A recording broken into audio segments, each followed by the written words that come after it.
my name, soft and clear, you knew it's true, it's me, my dear.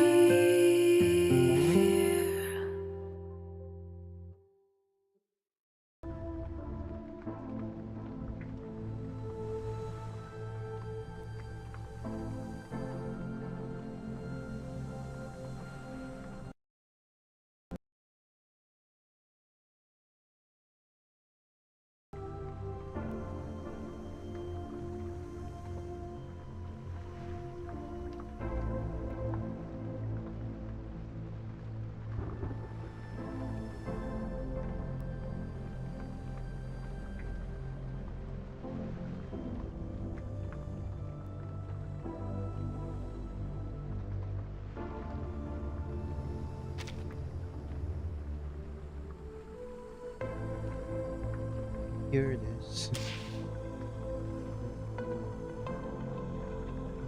Just why.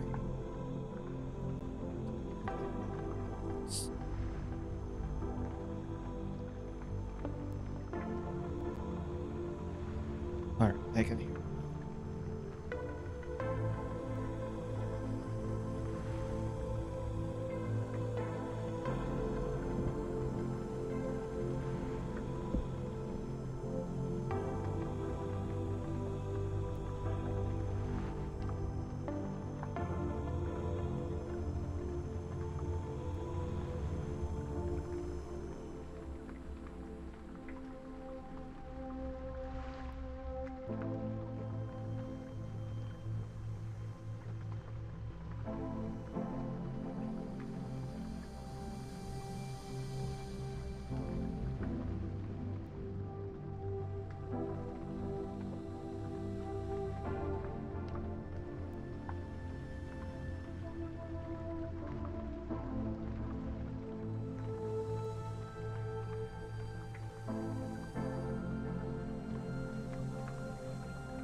Yeah, it's AP for this version.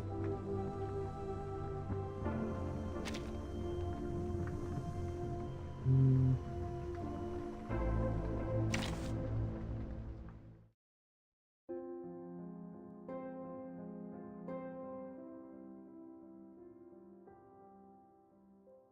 Why the title here is just a Bkornblume?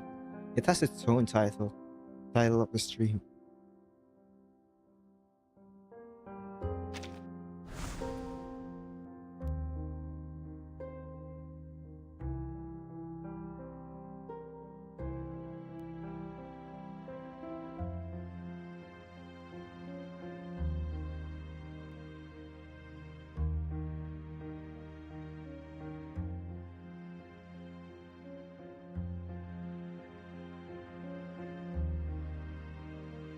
What the hell is this date format?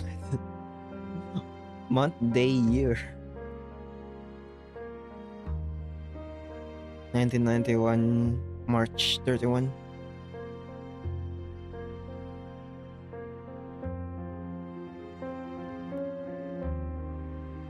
Easter.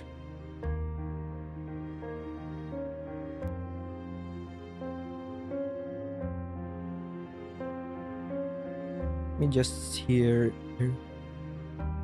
Okay.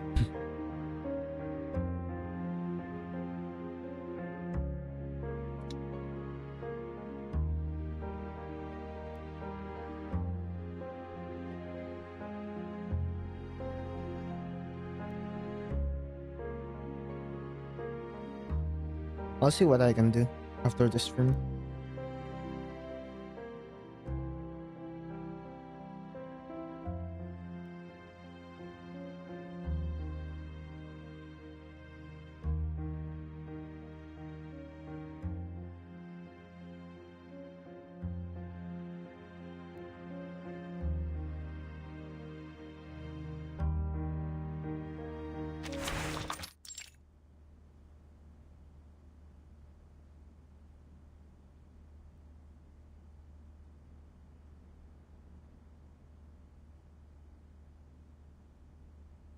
Avenues.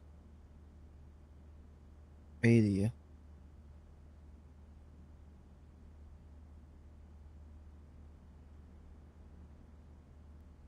Evening news.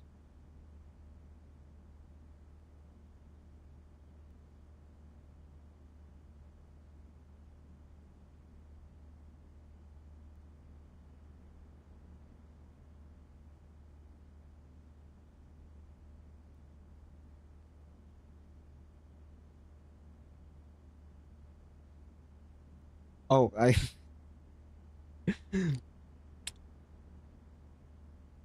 it's a bad habit. I don't read messages anywhere. If I would read this, it will be months in like s- um I would read it in like a month, and then the next time I would read it, it's like a few months later. So a lot of the messages that I read is like very old.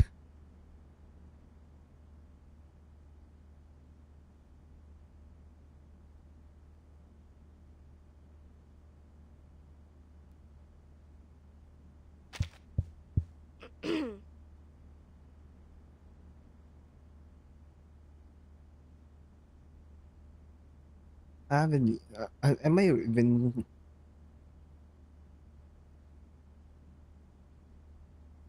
Abenmusa? Abenmusa.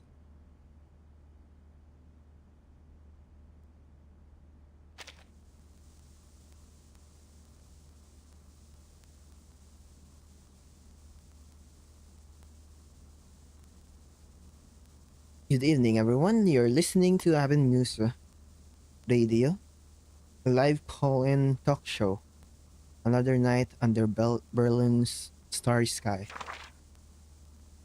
Holy text.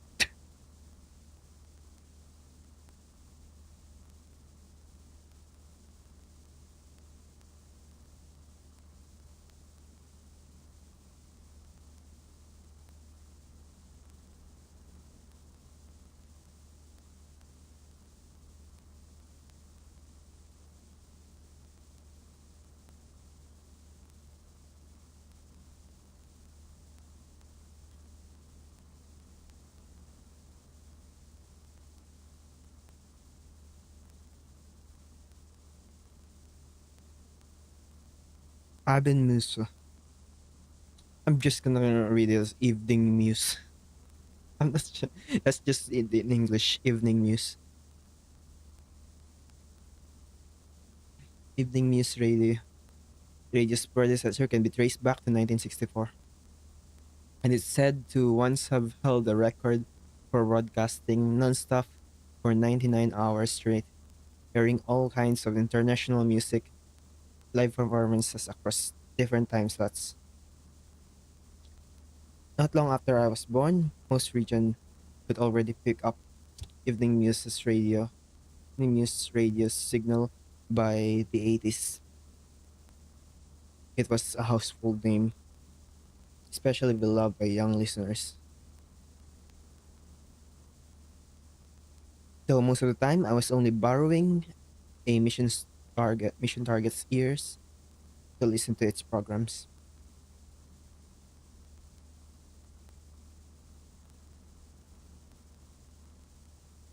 Some mission targets wasn't wanted to earn the station's devoted listeners title, going to bed at 8 every night just to catch the 4 a.m. morning rock segment, then writing up the day's music review to mail in the station's panel. During that stretch, my own sleep schedule got remarkably healthy too. Some mission targets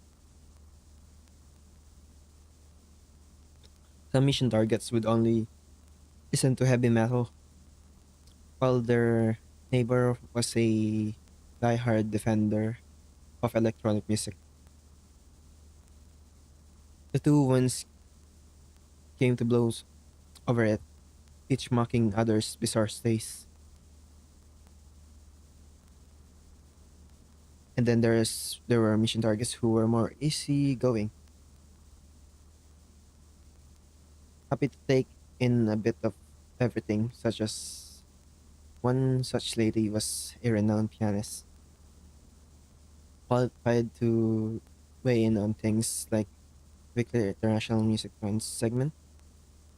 Later on, the band's favorite became ones I favored too. Maybe it was their influence. Back then, I'd sometimes fantasize what would it be like if I quit and became a record DJ or a late night radio host instead. Would life feel any different? I never expected that fantasy would actually come true. Happy face. It's just a happy face.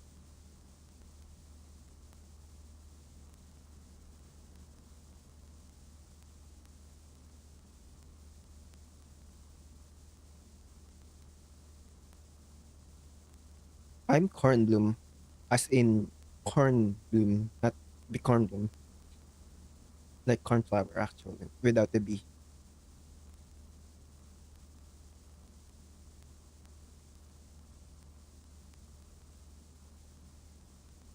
Your host for tonight's call-in show. It's been a while. Did you all miss me?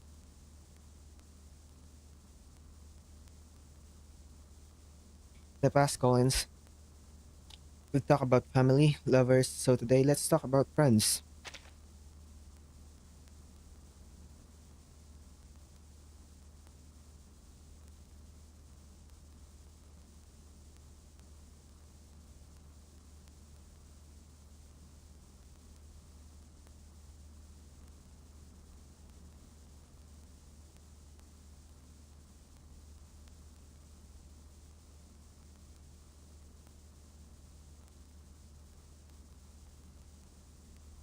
That's right, today's topic is best friend.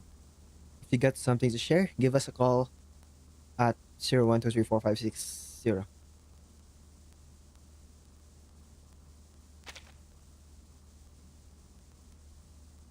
Remember our frequency, you won't lose your way back next time.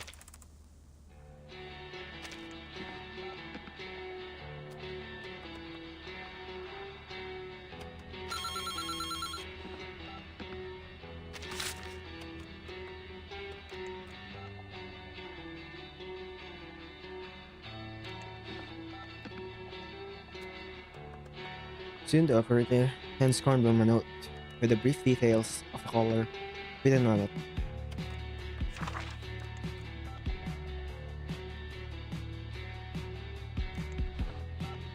Topic: best friends. Caller: Leah. Age 23. Occupation: college student.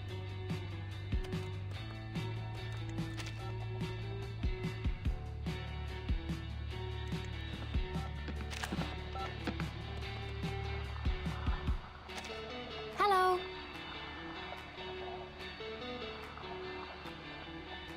Alright, let's bring on Leah to tell us her story. Welcome, Leah. Can you hear me?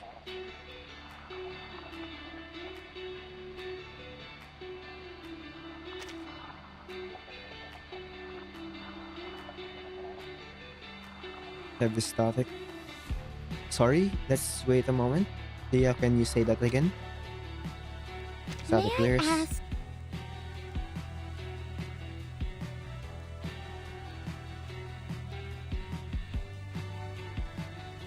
Hello, Miss Cornbloom. Can you hear me? Can you hear me all right?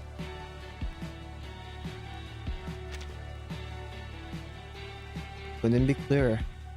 Just call me you.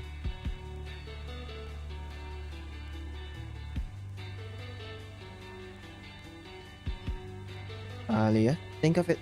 Think of this as a chat between friends at night.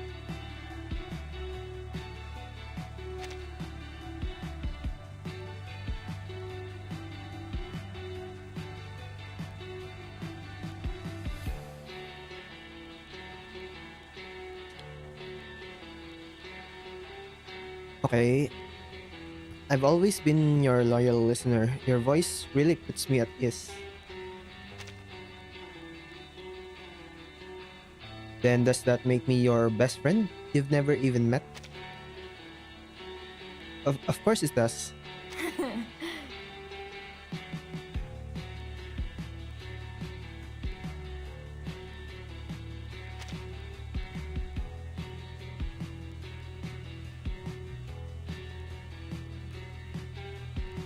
Thanks for the vote of confidence, Leah. Who's the other person you wanted to talk about today? Hmm. His name is Simon, my best friend from middle school.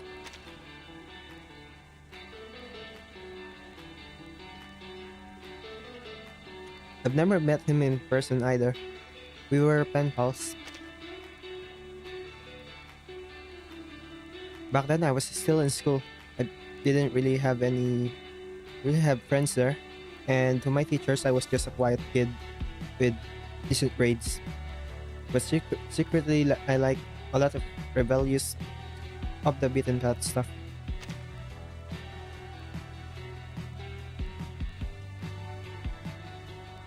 Only pen pals I made through shared interests. Let me really be myself in writing. We'd talk about street graffiti, techno music. Every time I sent or got a letter, I felt so happy.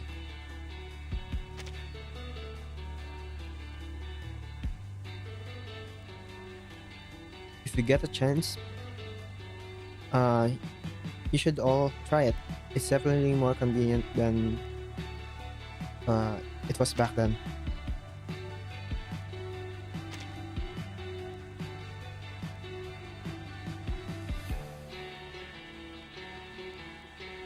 Leah, what inconveniences did you run back into back then?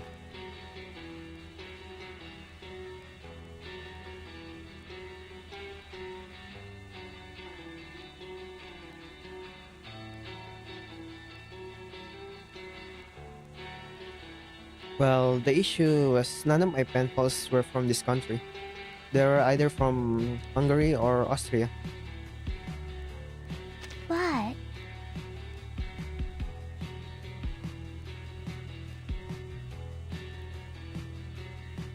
Simon's situation was the strangest.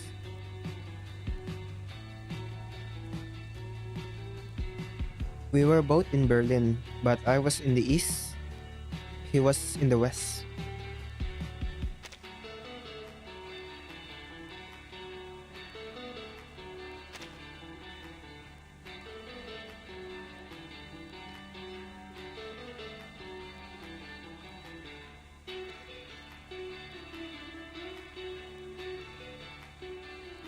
But that didn't stop us from getting along the best and writing the most letters. He was in college at the time, always acting like such a know-it-all upperclassman.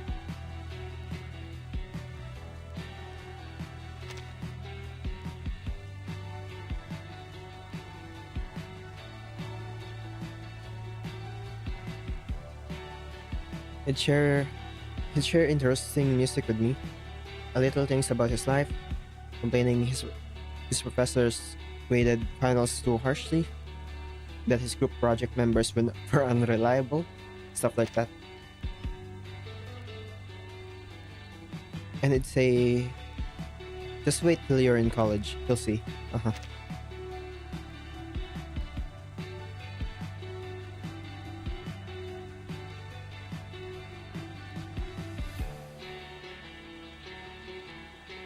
We'd also send each other gifts for different holidays. My mom and I would knit him hats, and he'd send back pretty candy that kept, well, always smugly painting out, pointing out, uh, he bought it himself with money from his part-time job. Hmm. But something happened after that.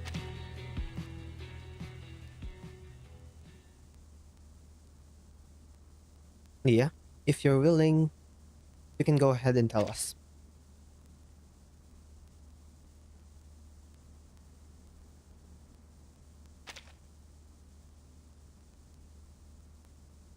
Like I said earlier, my grades were pretty good back then.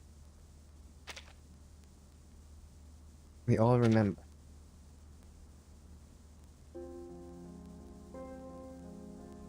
Then you all you all should also know under normal circumstances, a student's grade just don't swing to extremes.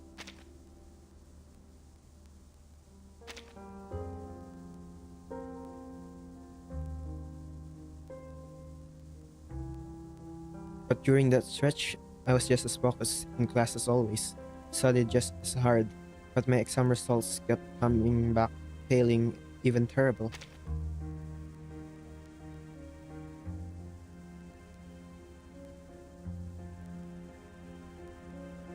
At first, I'd carefully go over what went wrong, but then I realized this wasn't me at all. Something else had to be affecting the results.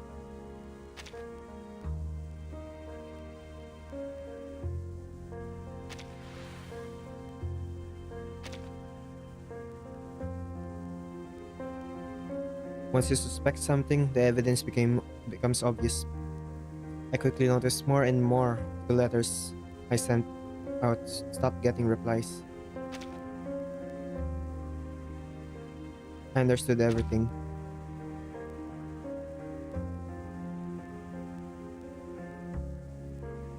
After sleepless night, I decided to stop writing to my pen pals and just bury the whole thing. And sure enough, my grades weren't right back to normal.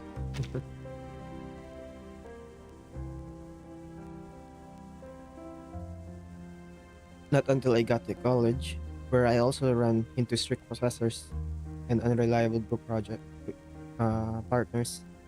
I gradually made some new friends, and those circumstances drifted away from some old ones too.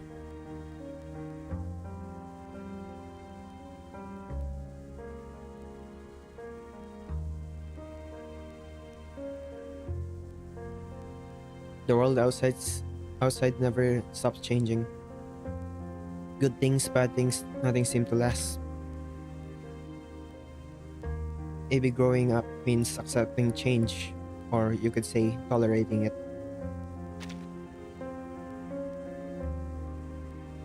Yeah, it's just sometimes I still think about my old pen pals, especially Simon. We were so naive back then, promising each other in our letters that we'd write until we couldn't hold a pen anymore. So, would you consider writing to them again now? Hmm. I guess growing up also means having the courage to go after what I want. A few days ago, I mailed a letter.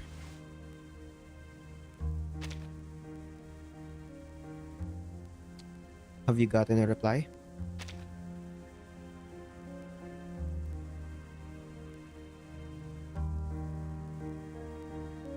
Not yet, but I don't mind waiting a bit longer. Learning to go after what you want, but also learning to wait. Maybe that's one of the best forms of friendship. Forms friendship can take. I hope that you get that reply soon. I'm seriously wishing you best. Thank you.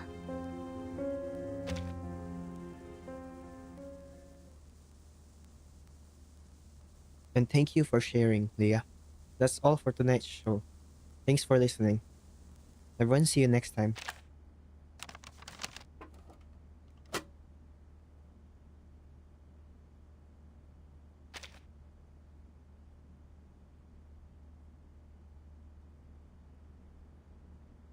She presses the end button, lets out a breath, and consciously smile.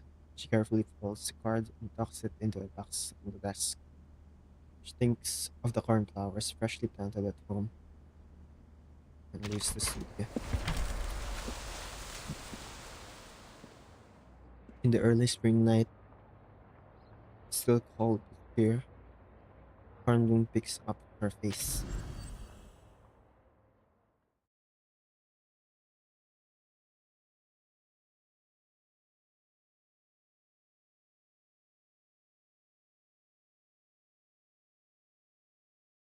Let's go.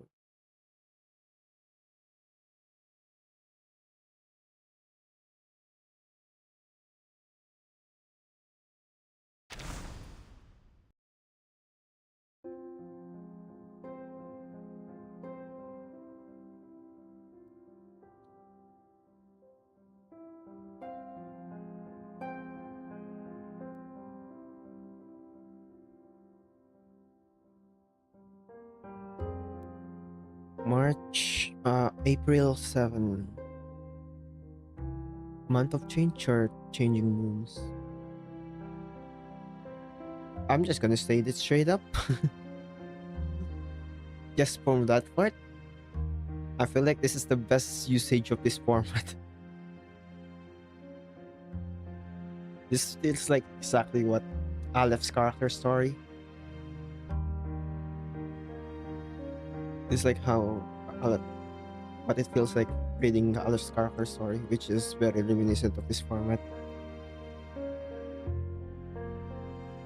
Because it's just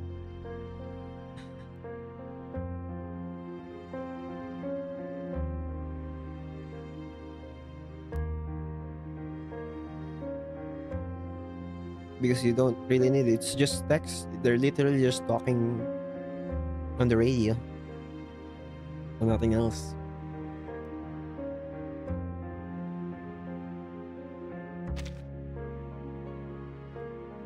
What's the point of this?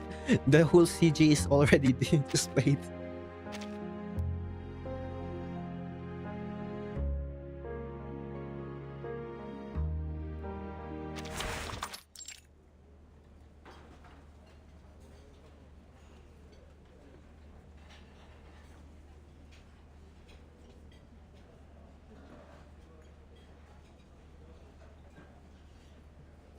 MFC fast food employee kitchen. MFC is KFC.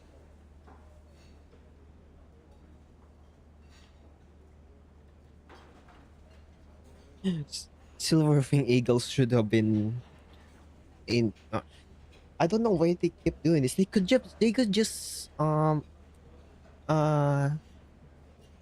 what's the word I'm looking for? Change it occasionally, like use one format one time, then the next anecdote is uses this format.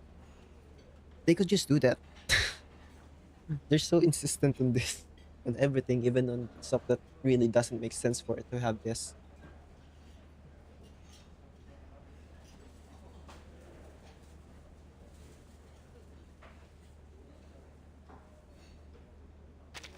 Let's continue.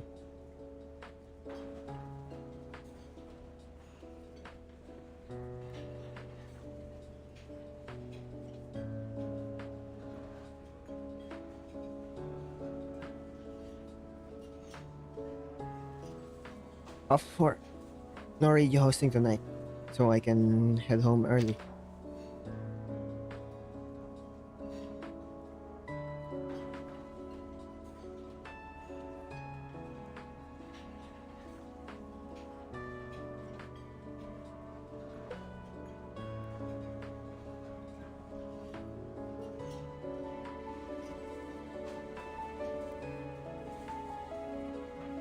So what should I have for dinner?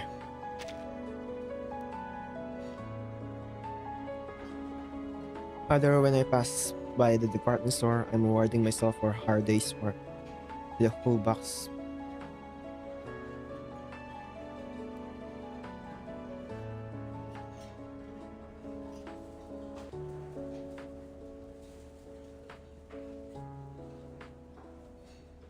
How do you pronounce it?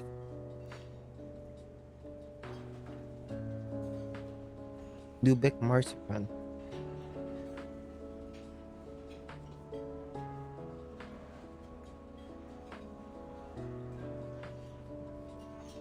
Marzipan.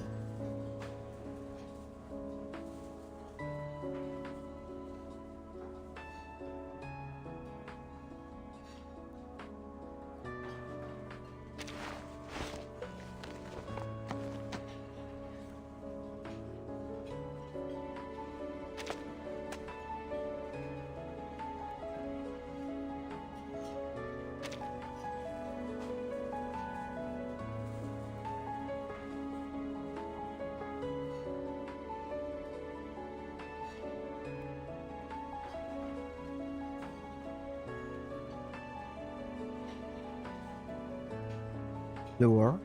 Hello? Hello?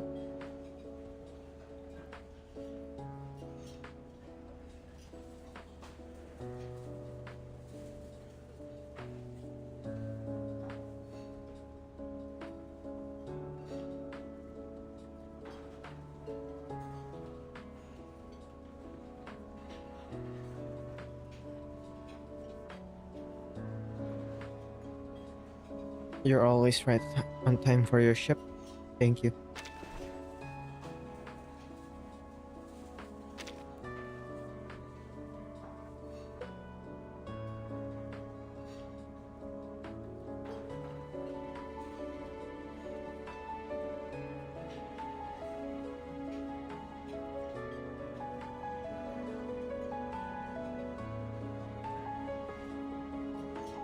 Big Mac.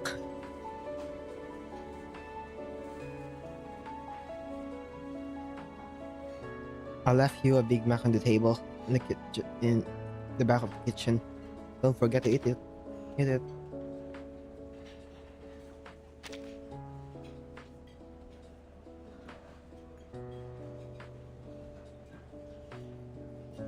Lal picks up her uniform and makes a solemn gesture of thanks. No need to thank me. I just figured in case you don't have time for dinner.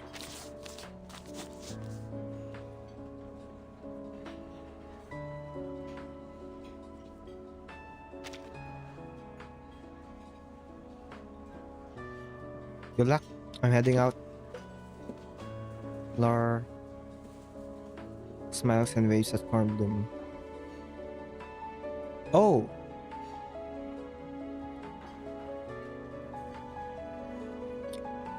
Sign language. She can speak.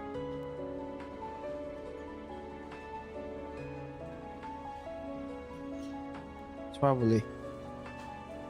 All her interaction is just gestures.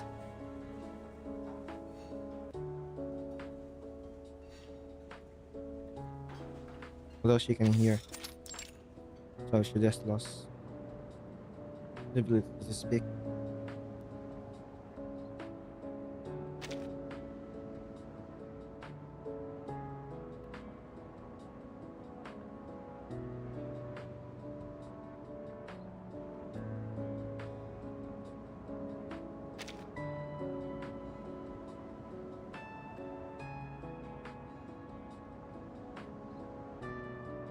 And you know what?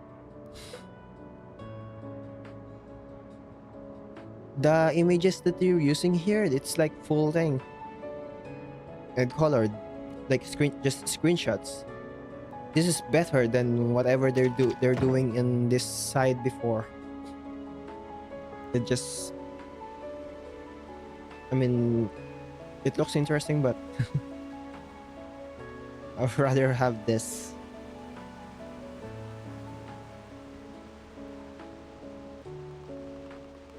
Just in time. I even managed to grab a jar of pickles for dinner and my favorite marzipan.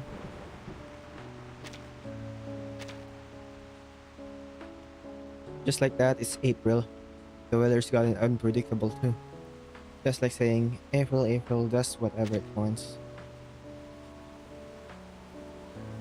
With rain this heavy, I wonder if that little sparrow nearby is okay. And those daffodils that just bloom under the bridge.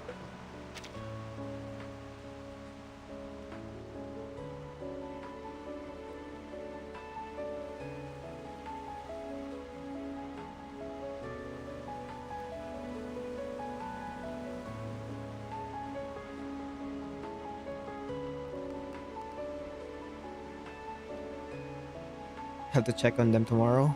Well, I'm out delivering mail for my part-time job. April, go a little easier on them.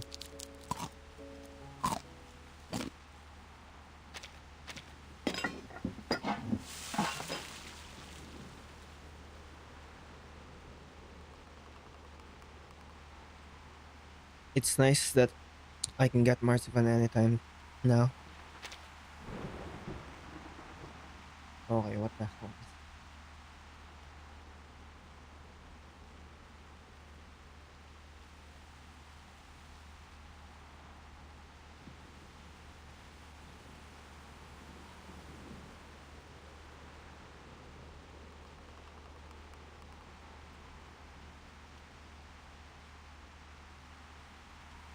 Spreewalder Gherkins.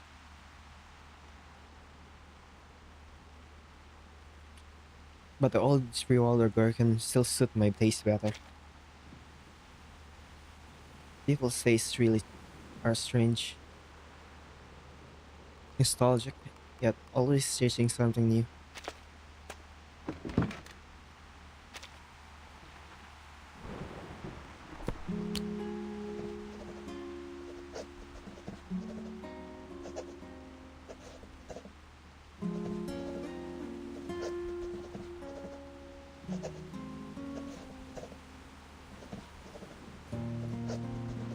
You know what? They didn't say anything about it on the dev broadcast that they did for 3.8, which is the long one, saying a lot of the stuff. But I think they did see a lot of the complaints on this format and try to at least change it, because this seems like the best one they did. Really, the best one they did for this. They changed a lot of stuff for the better.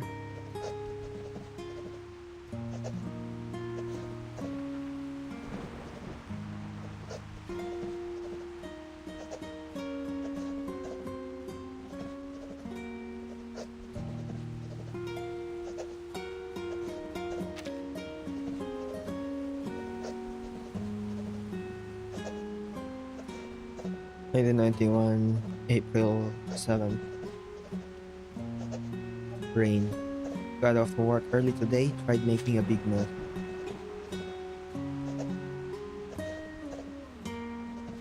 I haven't been working this part-time job at the NFC back kitchen for long, and I'm always worried whether I can adjust. It's the same every time I switch jobs. But thankfully there's Star. She's really such a good person.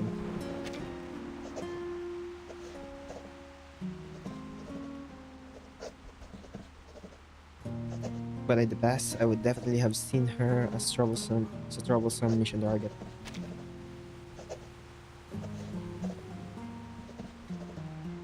After all, people who can't talk keep secrets more easily.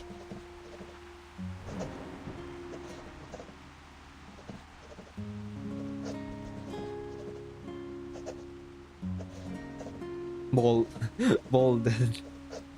No offense to Laura, even though she has a speech disability, I really admire her, and I hope we can become real friends.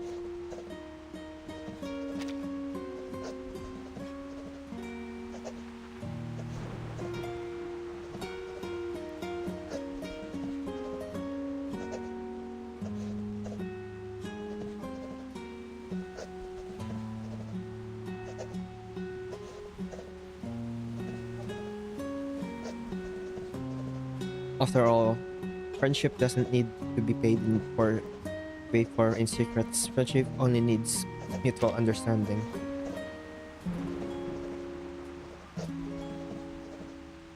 It's just that the old me had to collect so many people's secrets, yet could never be understood by anyone. Hmm. Though I can't really say I had no friends before either. Mentor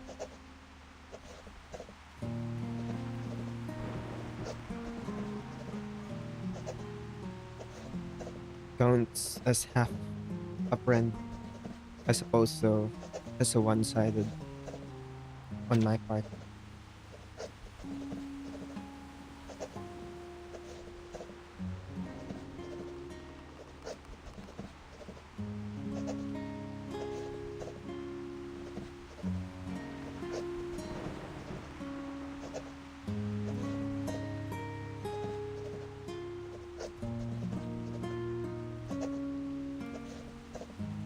And then there's the squirrel family I often run into on my way to work. That beautiful beech tree on the way home, the crocus lawn. I lie down whenever I was upset.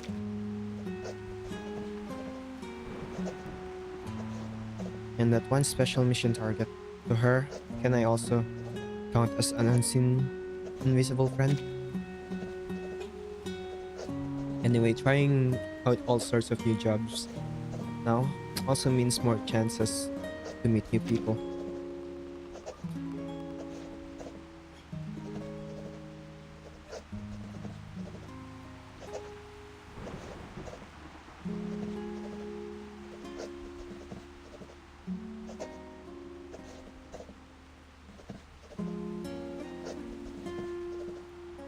Besides the fast food place, I've also worked the register at the grocery store, sorted mail at the post office, done part-time reporting for a newspaper.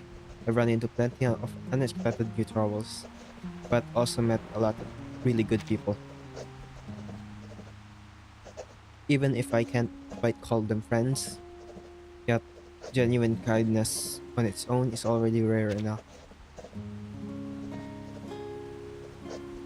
Life is like April weather, but flowers still put down roots, holding firmly onto their own small slice of happiness.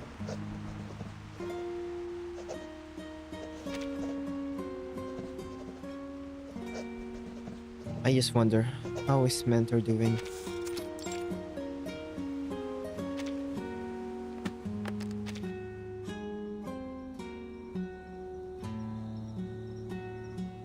The little flowers have long since drifted to sleep amid the quiet shadow of the moon.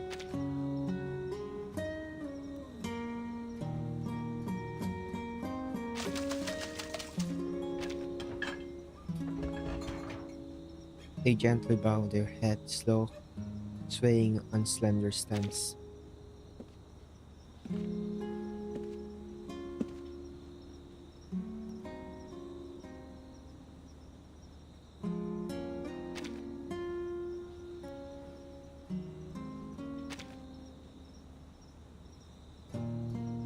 In a clear post-rain night air, the cornflowers by the window grow thick and lush.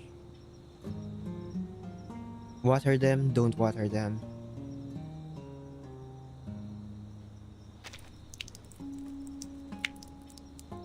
Flowering shadows sway and gleam, whispers echo like a dream.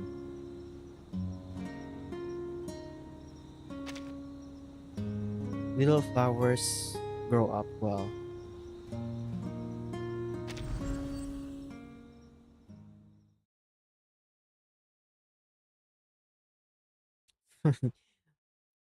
A lot of my complaints about this, I feel like they also don't use this.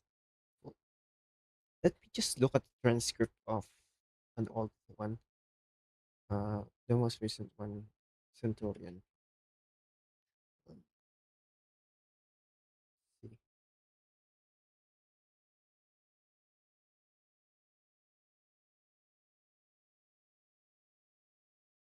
Yeah, a lot of the stuff, even the images inside the text, are those uh stylized images, and it looks cool. But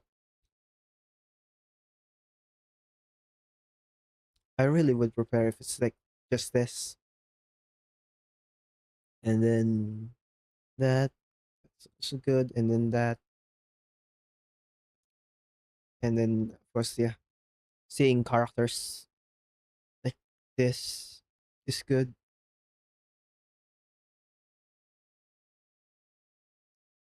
Like those are the exact like complaints I had on a previous uh when I talk about how I feel about this format. Like I think that was back when I read Matilda. I think it's Matilda or Moldier.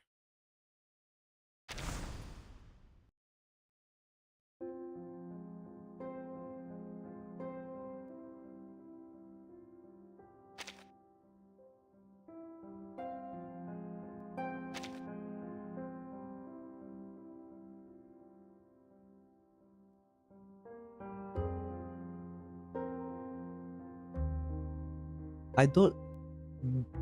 They. This is not something they did in just one patch. They could have done the change on Silverwing Eagle at the very least. I don't know why, because Silverwing Eagle was the worst one on this format. Not like the content of the story. The story is fine. The usage of the format is not. They could have done the change on there instead of just adding more complaint on that version that already people have many complaints to. I don't understand. This is something they had for a while, for sure. Because this is a complaint ever since this format. So they could have done it on 3.7 instead.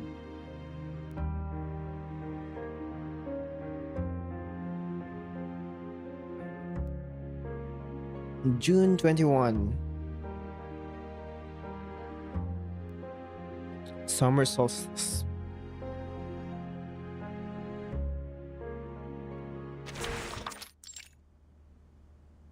Back to radio. Evening news radio.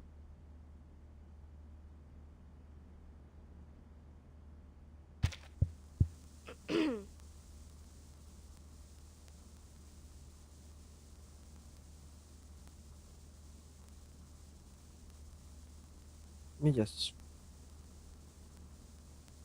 let me just post it.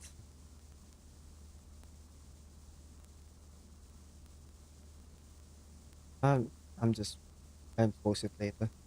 Just finished reading.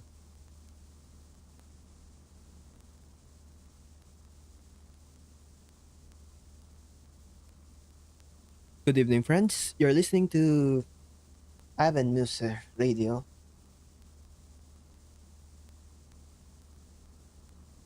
a live call-in talk show.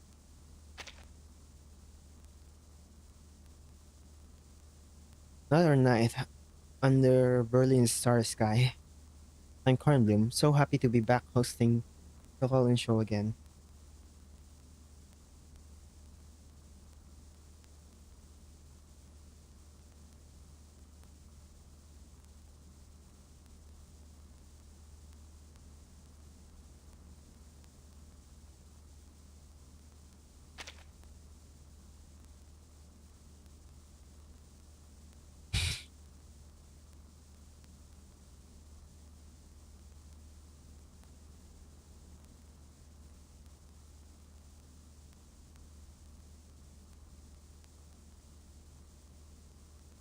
No more delay, let's know tonight's topic. The future you're looking forward to.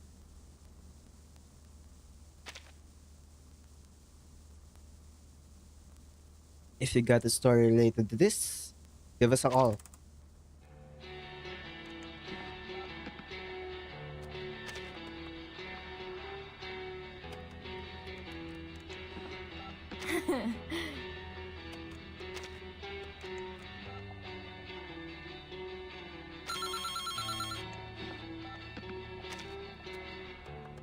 What if I just never answered? I'm gonna try that with the other one when I replay it. Maybe there's a. I don't know if there's gonna be two endings. Because Silver and Eagle doesn't have them.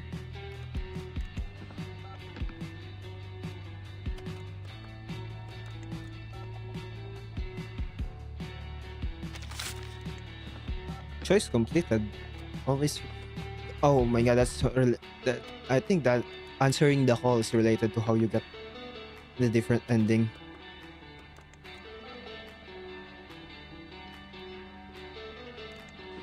Bkornblume.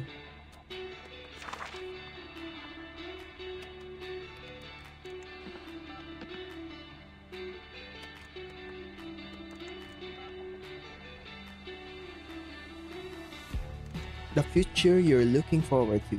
Color Clint.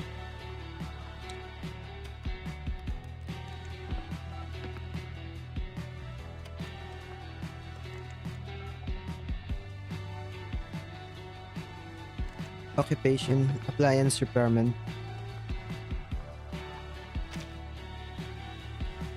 Let's welcome today's caller, Clint. Hi. Hello, Cornbloom. And hello to everyone else listening. About the future you're looking forward to, is there anything you'd like to share with us? I used to listen to your show and it was always young folks calling in. An old fossil like me always felt too embarrassed to join in. Hmm.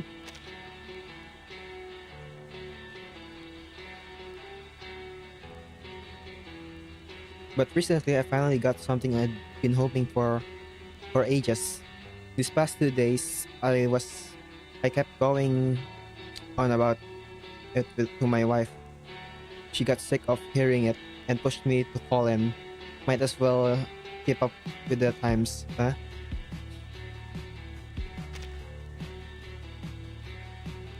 So you're saying the future has already arrived? That's right.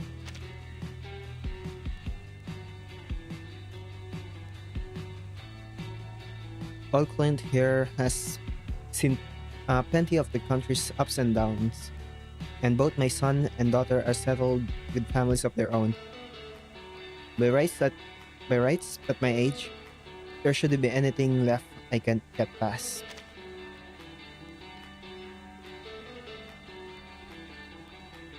But there's one thing that's weighed on me for a long time. Because no matter how old you get, in front of your own parents, you're still a kid.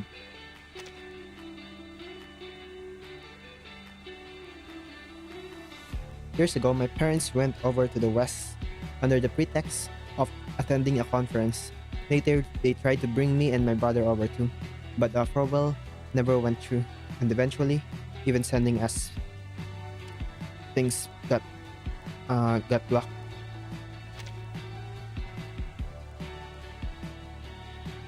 Back then, my brother and I had just become adults. We could only lean on each other to get through it, and it was rough for quite a while.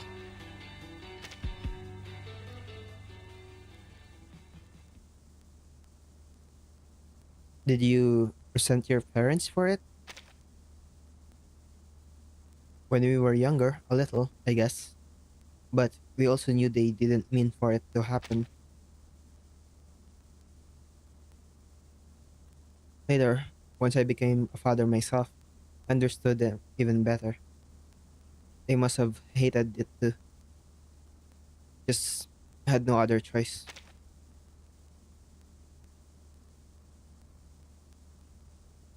Before my brother passed away 2 years ago, he held my hand and said, I had to find them.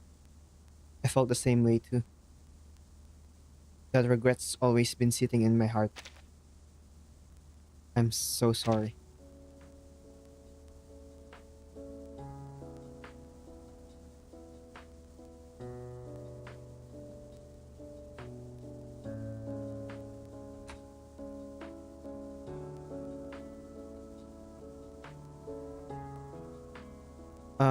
Well, maybe it's my brother's blessing from above. Just a few weeks ago, my son passed by our old house and said he'd received a letter from my parents. They're still alive, Yes. thank God. Though in the letter, my parents also complained, said being apart from us already broke their hearts. And then once they got there, he had to put up with the Westerners looking down on them too.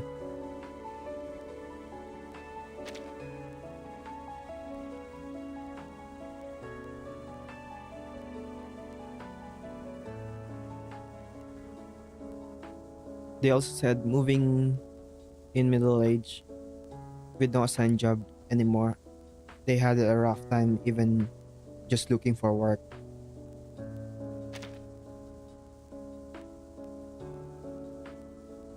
Even if I got some resentment, I know they couldn't have predicted that back then.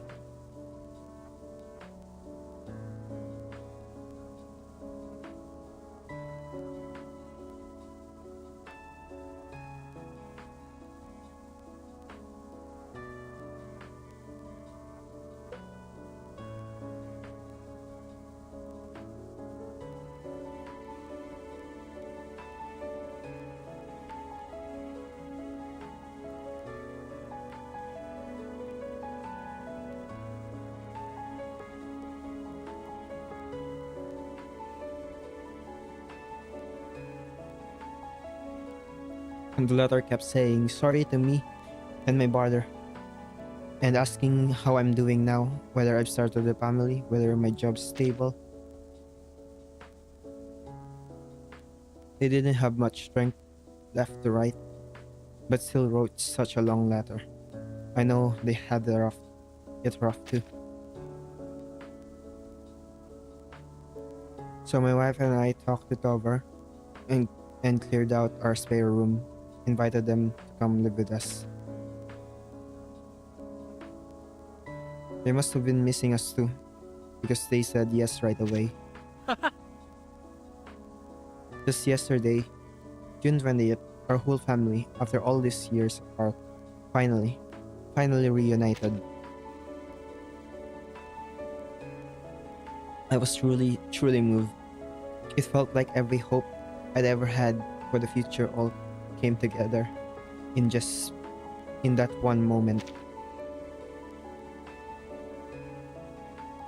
At my age, I already know that work, money, all of it comes and goes and rarely turns out the way you expect. But as long as family is together, everything else can be worked out.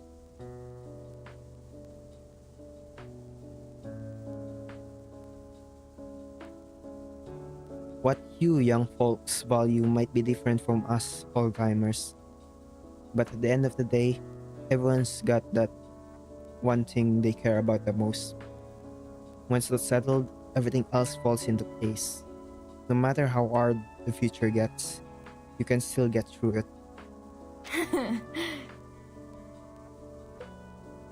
I really am moved hearing this too. Congratulations, Clint.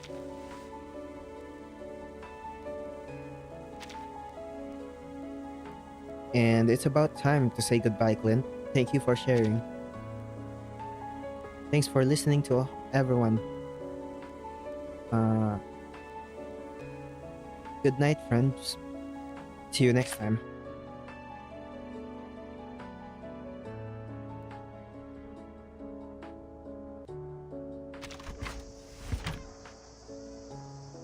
The moment she pushes the door open, the warm air of early summer wraps around her.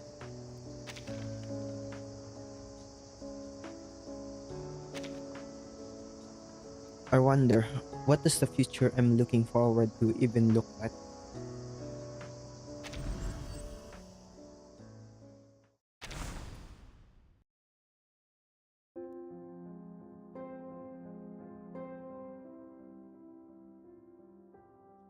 For more.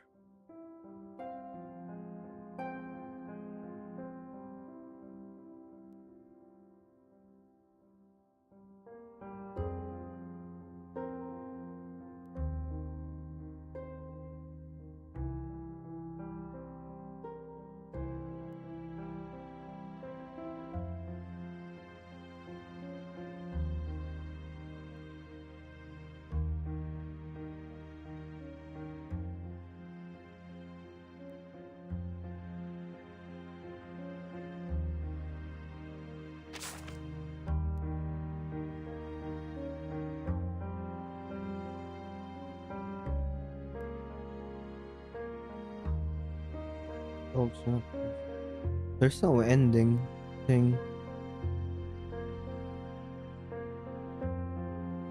but there's choice. I wonder what it. Maybe it's just not in there.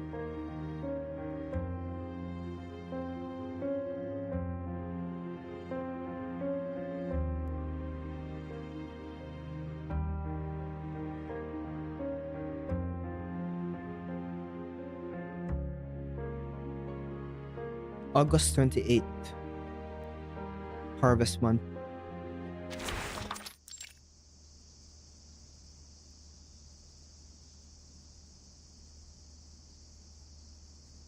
Oh, wait a minute.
1991, August 28th. Clear.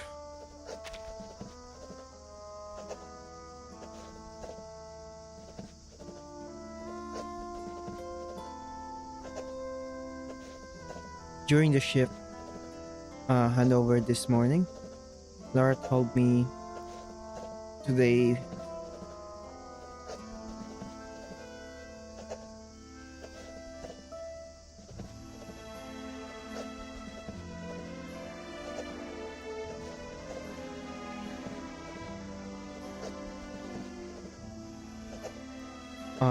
Gorta's 242 42nd birthday. Well, I'll admit, until now I've only ever heard the name. Laura filled me and said breakfast wasn't too fond of Berta, but she introduced me to a few of his poems. They were all pretty interesting.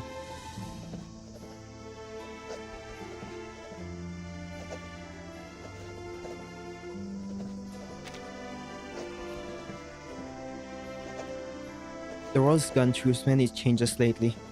I don't think I'll be surprised by anything anymore.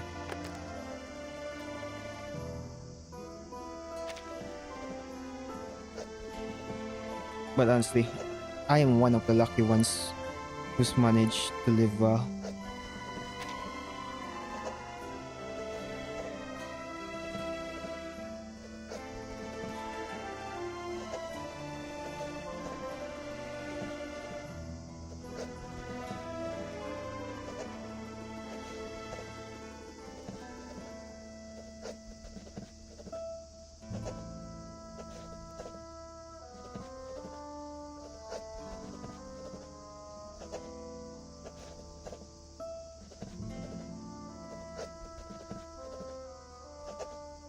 Like that line from Brock's poem. Uh, is this it?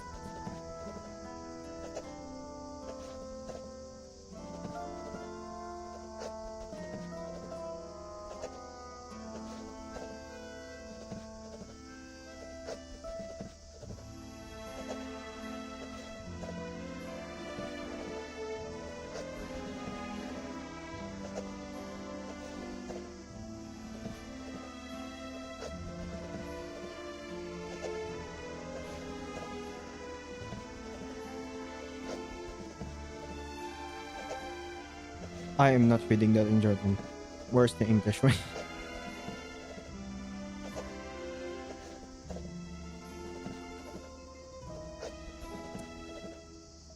I know, of course, only by luck.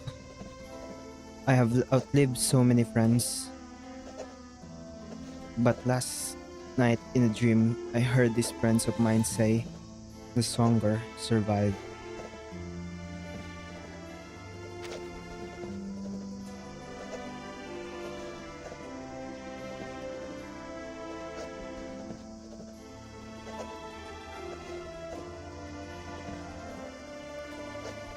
After I left the job, it must have been mentor who protected my life, which is why I even got a chance to try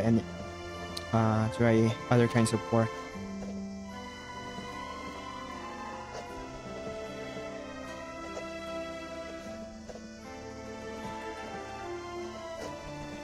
Last year, it was also just by overhearing someone's chatter that I avoided exchanging too many of the East mark on the black market, and instead waited for the official rate of 2-to-1 exchange at the bank.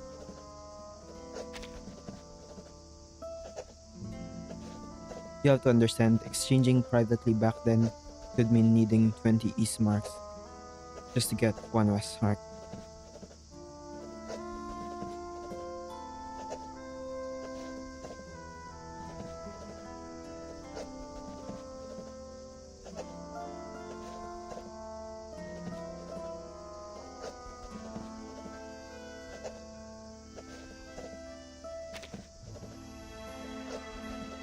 Clearly, my surviving this well isn't because I'm anything special. Just a bit of cleverness, a bit of skill, and enough luck. I remember at the bank nearby, someone who missed the exchange window almost got into a fist fight with a teller. Situations like Clint's parents are common now. Just the other day, I heard the lady who lives downstairs sigh wistfully. Things were better before.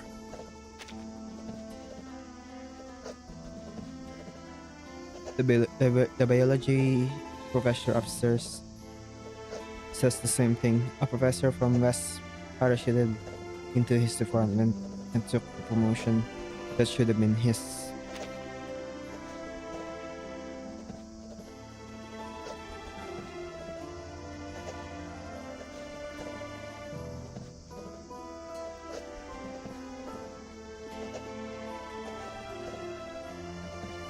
But the chemistry doctoral student across the street says things are better now.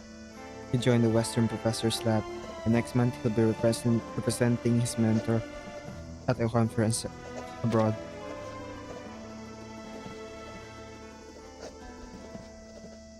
Laura told me that before she could never find work because of her disability, but now there are a lot more part-time positions and naturally a lot more opportunities too. The grocery store I always used to buy uh, gherkin from has changed completely to imported goods everywhere, crowding out all the old familiar brands. But the shopkeeper says I should be happy now because marzipan's available anytime I want. The wind of change is the only constant. It's just that, caught up in it ourselves, it's hard to tell whether this particular wind is cold or gentle.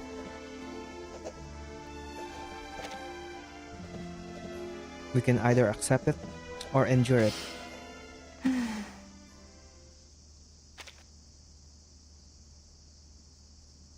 Summer night is loud with noise. Outside the window, cicadas chirp like stars gossiping each other.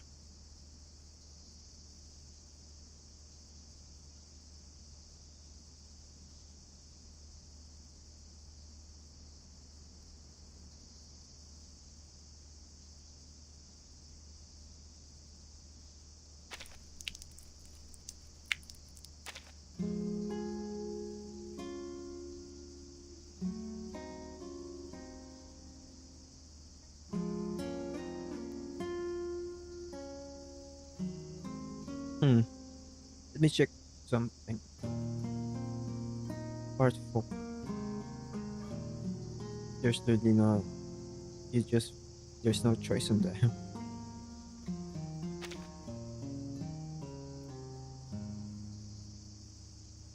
There's an oddly colored cornflower in here too.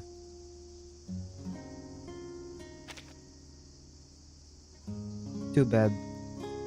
Fall will be here before long. No matter how pretty the flowers are, they'll still wither in the end.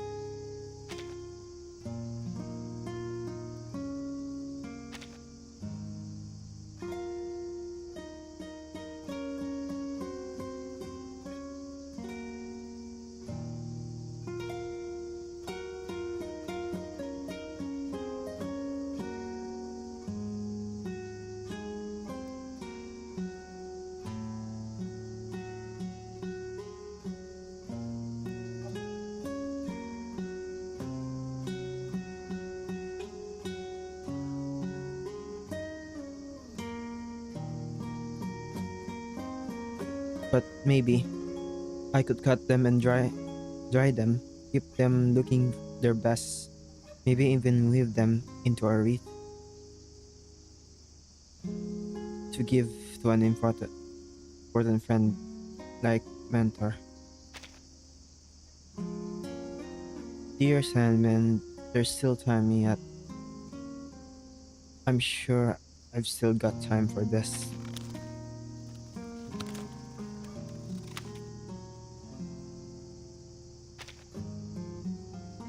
Dry the flowers, weave the wreath.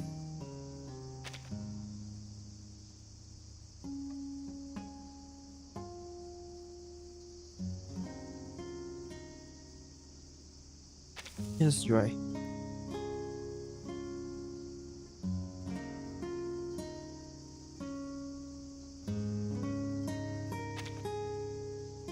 And now it's time for me to rest too. Good night, everyone.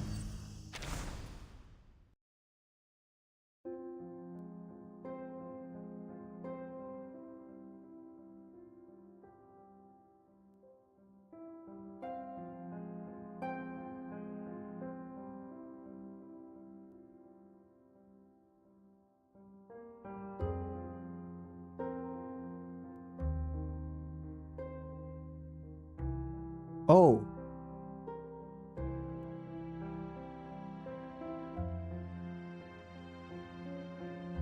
German reunification. Unit today. October 3.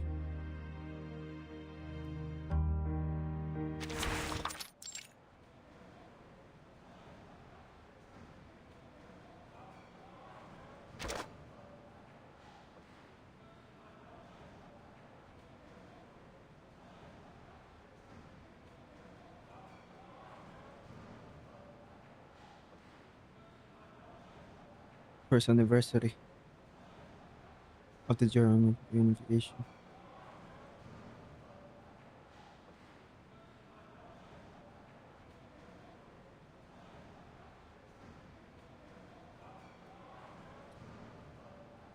Prison.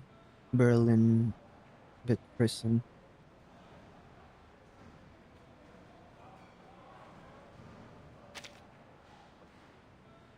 Mentor, it's me. Sorry it took so long to come. My visitation requests kept getting denied.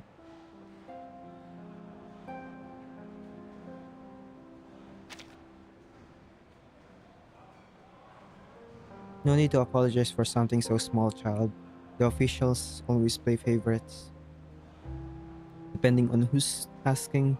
And as for me, I don't mind a bit of peace, uh, and quiet for here for a You while. shouldn't. Also, I'm no longer your mentor or your superior, Kornblume. I don't think it's wise for you to keep associating with me now. But,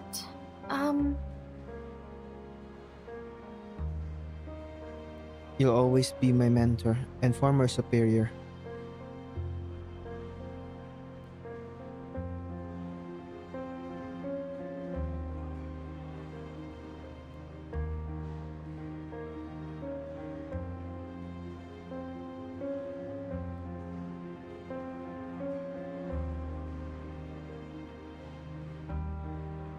Schmitz,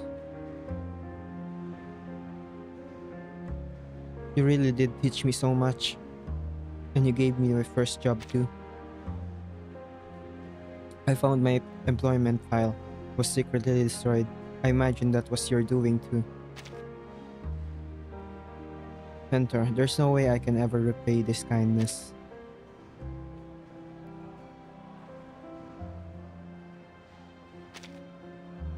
I never expected anything in return. Child, in the position I was in, there was no room for sentiment. The reason I trained you and promoted you was simply because I thought you were worth using. I understand, Mentor, but looking at the results, I really did benefit from your protection many times over.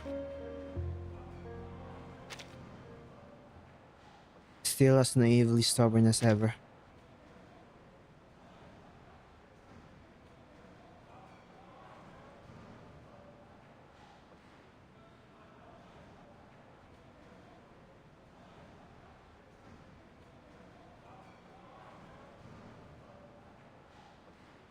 These days, I've often found myself thinking, maybe you weren't as suited for this job as I once believed.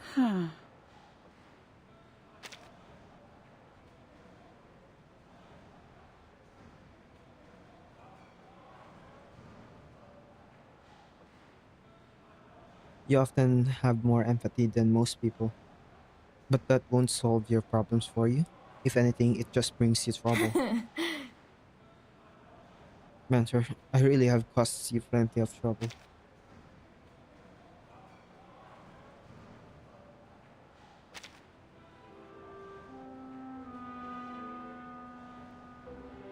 Helena, that pianist you let go. How is she doing these days?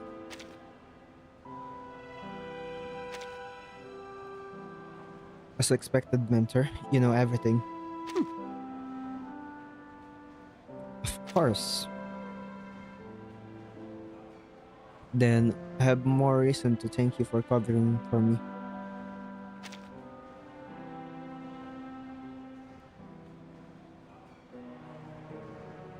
But I don't actually know how she's doing now either.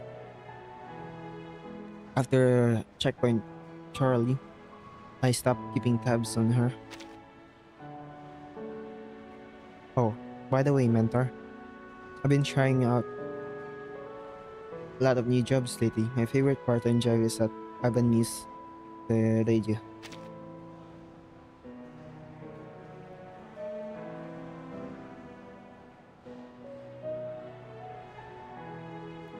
Everyone calls in to chat with me on the show, and it lets me glimpse on all kinds of different lives. It's really interesting.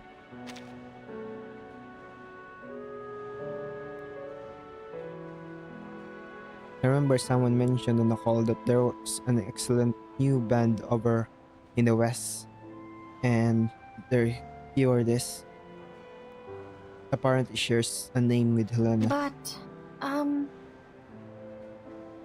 Helena only ever performed classical piano publicly, so I'm not sure. I'm honestly not concerned with that, Cornbloom. I'm more interested in whether this is the work you like and whether this is the life you want.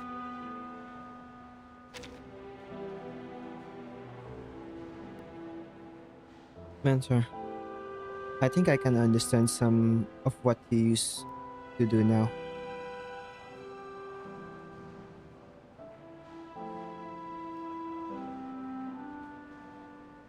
Even if it's only a small part, it was nothing more than making a living. But I still hope I can be a good person. Good person, child. Do you think I'm a bad person?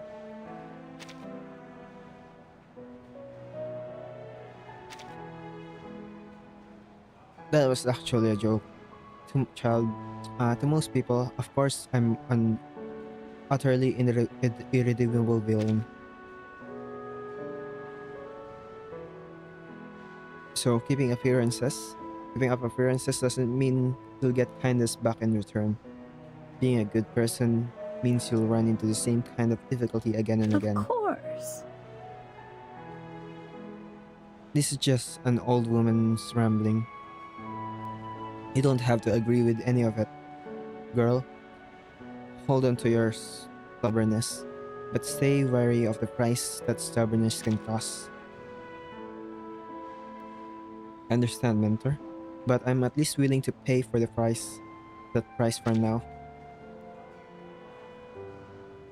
That's a choice you have to make for yourself.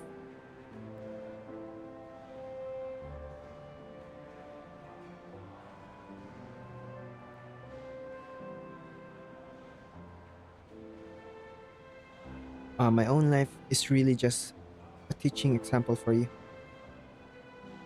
The world's standards for judgment are always shifting, and they always will.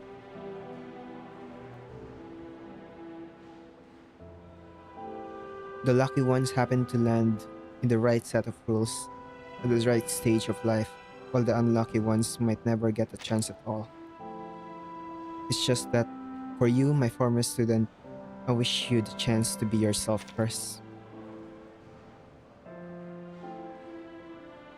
The young eyes and the older eyes hold each other's gaze through the glass for a few seconds. Though this might just be a bystander's curse. Understand, mentor. Thank you. I brought you dried cornflowers I grew. Maybe that beautiful blue can break up some of the dullness here. And a jar of marzipan.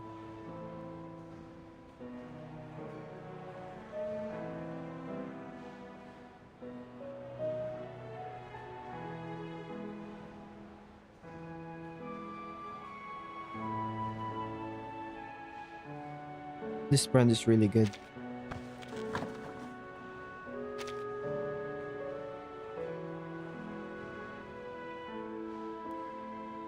You shouldn't have. Actually, I have something for you too.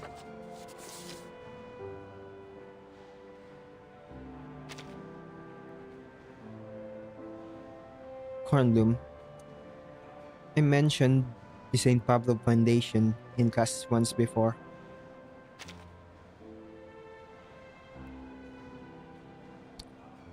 I remember you said it's a charitable organization for arcanists.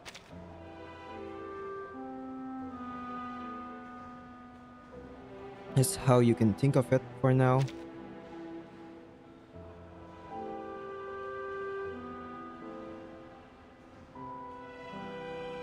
It has branches in quite a few places. Berlin happens to have one.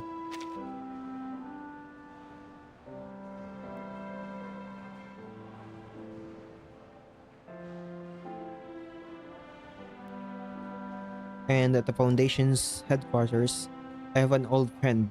To them, your arcane ability would certainly be a rare find.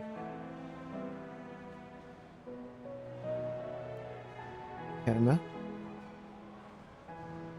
Is it this? It's Kenna that said that related. She's acquainted with her mentor, right? If I remember correctly.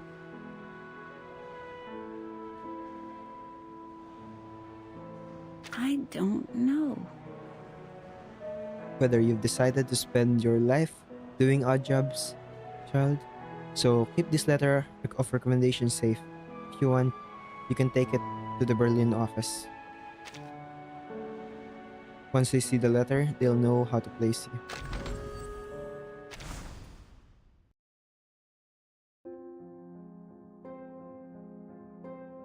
Let me just get some bathroom break and turn down my fan. Because the air outside is getting really cold.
hit my leg.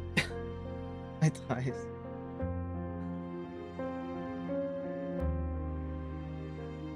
Oh, it's hurt. Just stretch.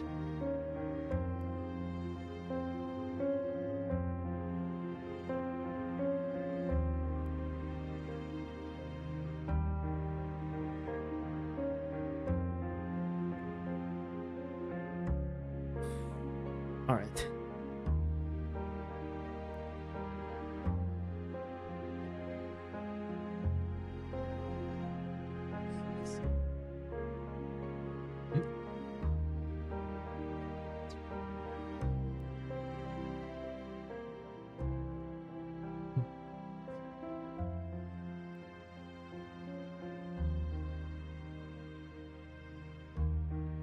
Um, month of fog.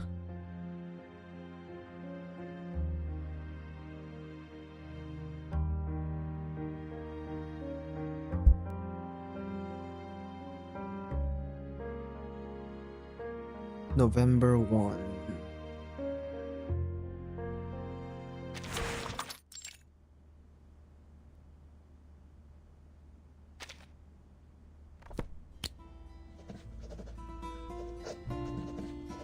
The diary.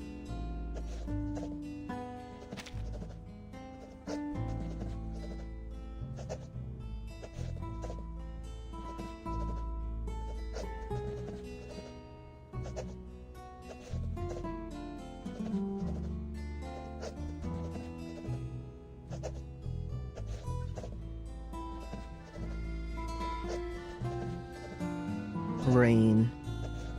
I'm still hesitating over whether to use mentor's letter of recommendation.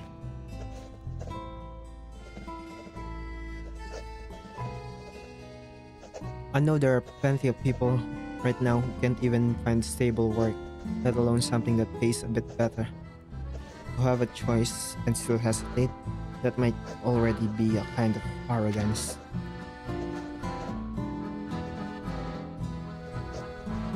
No one really knows the costs behind every choice. But when I told Mentor, so sure of myself that I wanted to be a good person, thinking back on it now, it seems a little naive.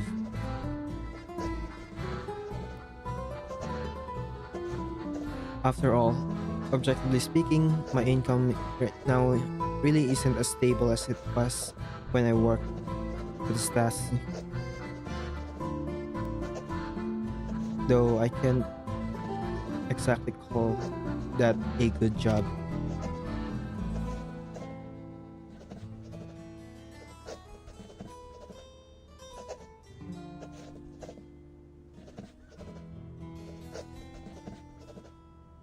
But rent is a big expense, and food, even cooking for myself, still costs a fair amount. And the older I get, the more part-time jobs with age limits I won't be able to apply for.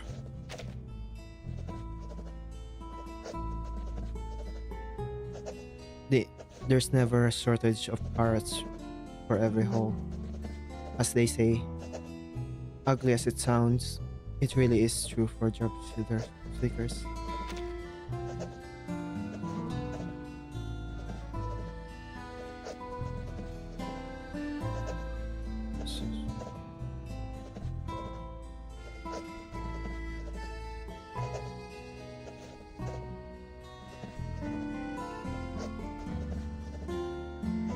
Mm.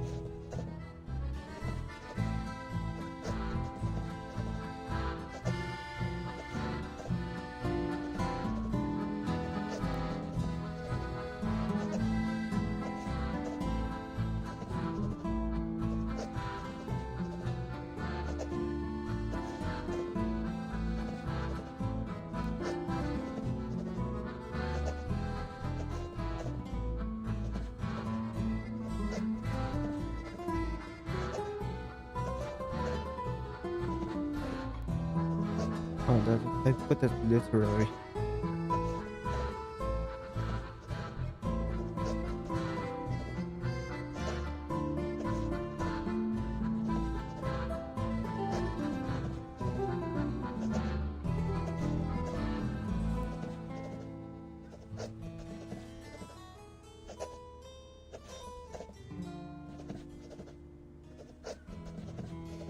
people available to take position or fill, where there are plenty of people available to take position or fill a vacancy. The hole represents the job of opening, while the parrot represents a person who can fill it.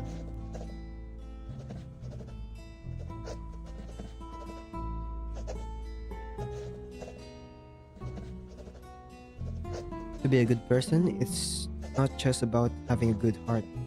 You also need the ability,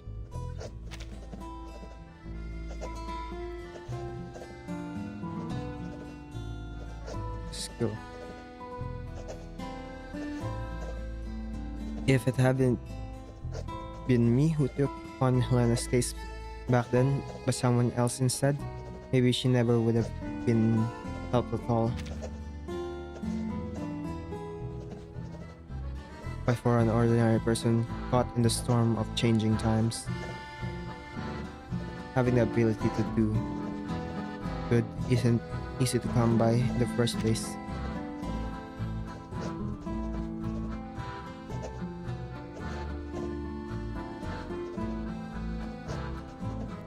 Just like I don't know how my arcane skills would have been used if I went to work the foundation, and I don't really have the right to worry about wanting it both ways anyway.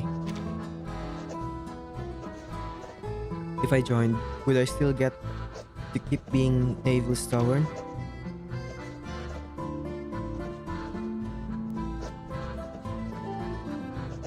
But the foundation is, on the surface, neutral, and it has a deep foundation on arcane arts too. Working there might help let me build up more of that ability to do good. Maybe this is what mentor meant, that in a wider sweep of history, right and wrong are just whatever the standards of the moment decide there are. It's just that for those of us caught up in the middle of it, one small difference in choice might mean a completely different fate.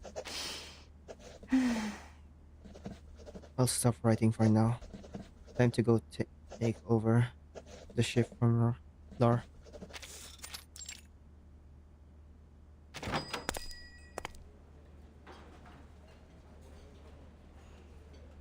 Lore, good afternoon. It's freezing out there today. Winter's almost here. Lauren nods and takes out a cloth to wipe down Bkornblume's rain-soaked shoulders. Thanks. Don't forget your umbrella later either.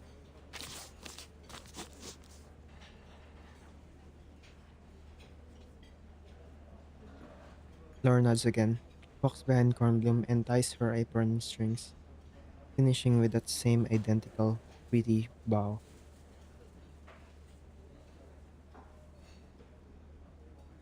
Bow.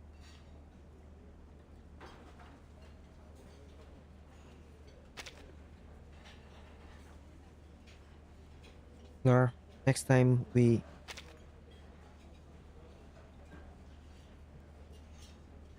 girl's farewell gets cut off. Laura gestures an apology.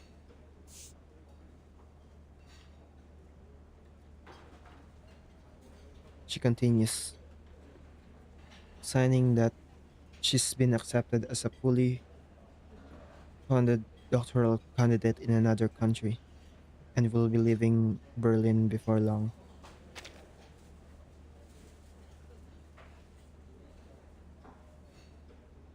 Hornbloom does the math in her head.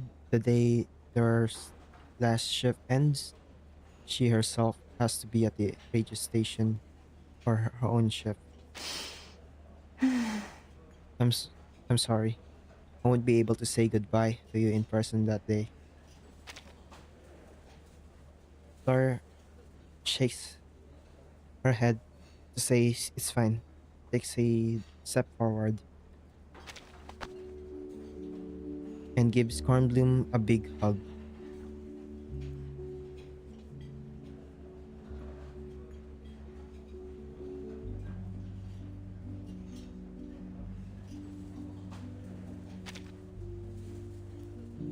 She signs slowly and deliberately to Bkornblume.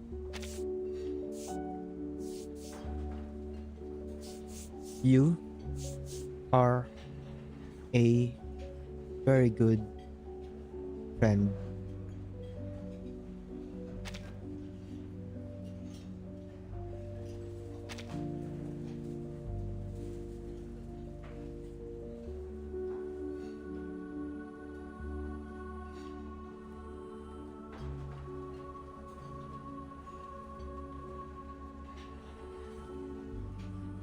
Thank you, Lore.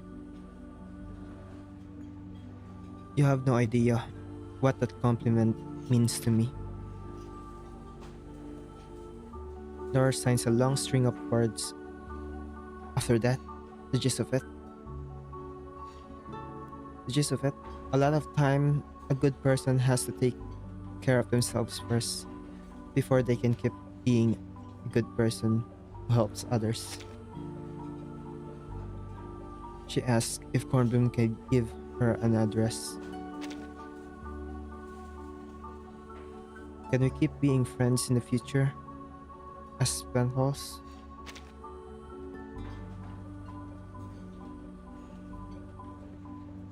The girl signs the question.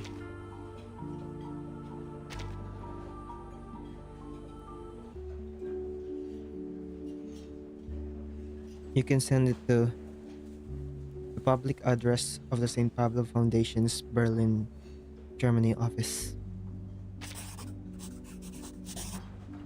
I'll write the address down on a piece of paper.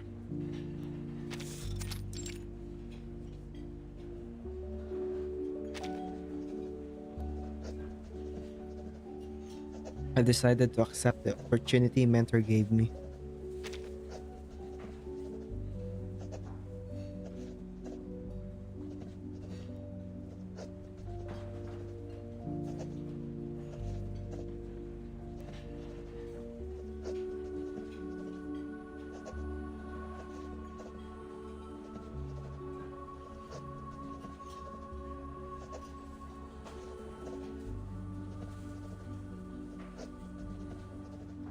Although the thing that actually pushed me to it was just one small stubborn wish. I wanted to give my friend a stable mailing address.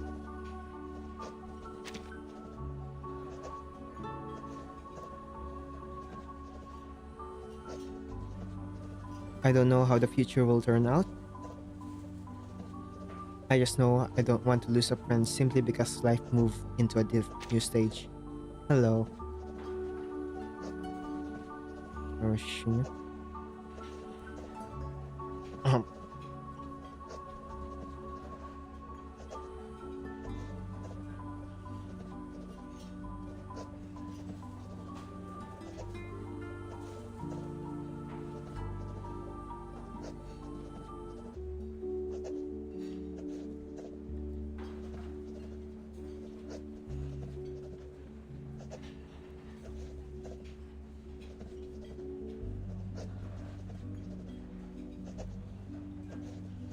it's the reason that even I find a little absurd, but it might be the one thing I can actually hold on to right now. The girl looks toward the window. The cornflowers have mostly withered yellow now, and the beech tree in the distance has thinned out too. But starting tomorrow, the streets will once again filled with crowds celebrating the carnival. Clean out the flower pot, don't clean it out. Maybe that's choice responsible for a small patch of earth.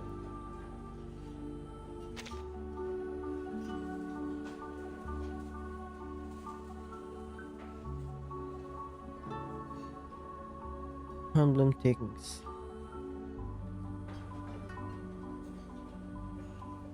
Next year, she'll plant new seeds again. Last one. 1992.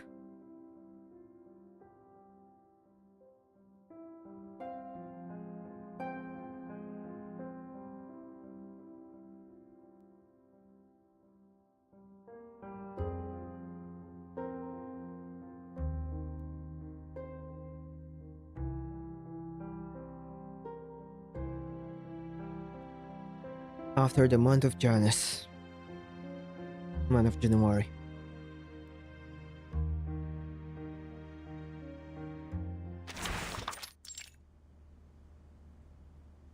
the final Avenue Suridia.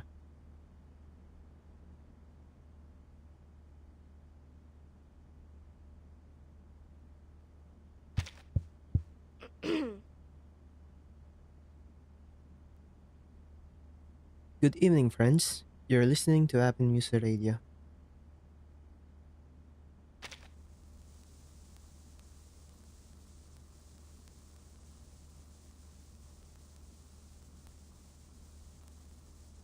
I'm your old friend, Kornblume. How's everyone been lately?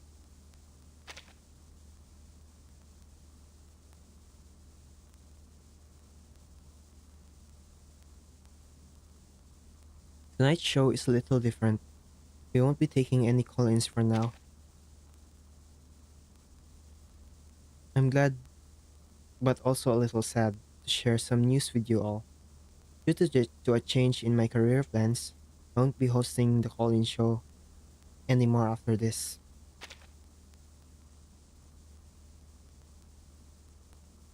But don't worry, there's another experienced colleague who'll be taking over. So,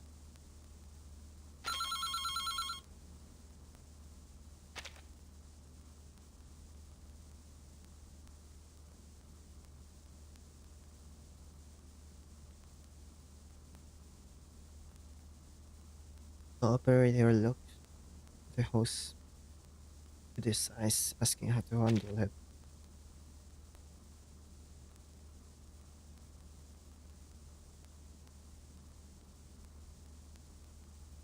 Cornbloom smiles, like gesture, meaning it's fine.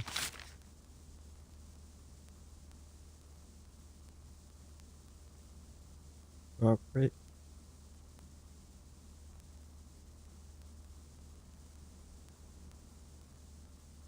The operator hands Cornbloom a note one last time.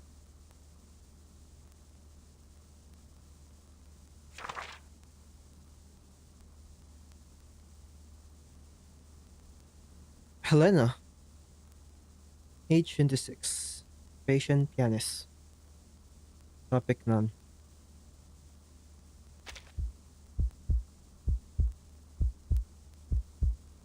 Nervous when she sees this name, his age, his profession once more, and maybe for the last time, she quietly clenches her fist in the studio.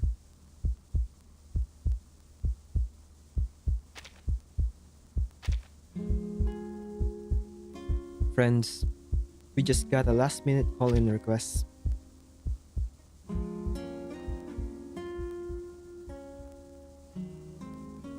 I know we said no call ins tonight, but it occurred to me.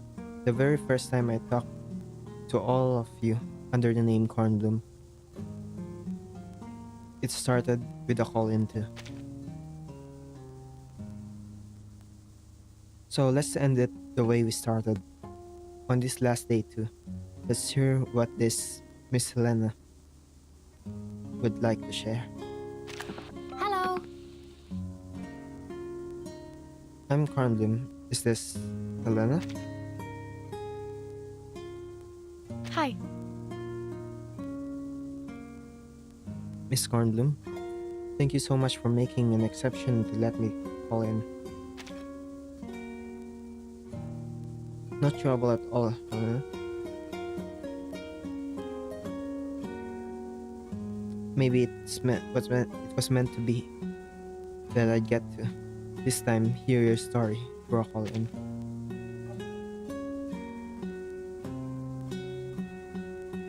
Sorry, it was actually your goodbye that pushed me to do this.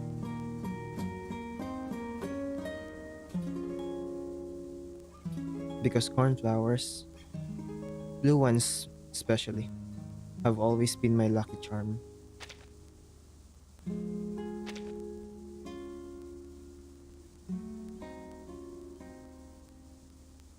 I've been following Avenue Radio for a very long time now, for a long time now.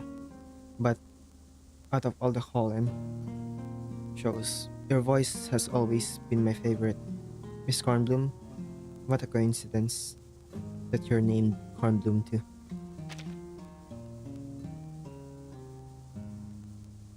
Actually, back in the spring, I was already debating whether to call in. That time, the calling topic was best friend, wasn't it? You remember it? You remember it word for word, Helena. I suppose my ability to memorize shit music transferred over other things too. That day, I thought of my own story too. My story with an invisible friend.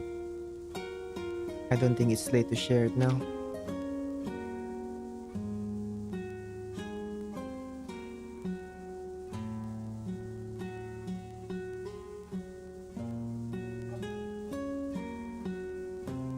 Then thank you again for giving me this chance, Miss Cornbloom. This memory has always stayed with me, as vivid as it happened yesterday. A few years ago, I was still working in music in the East. The pressure from every direction was immense.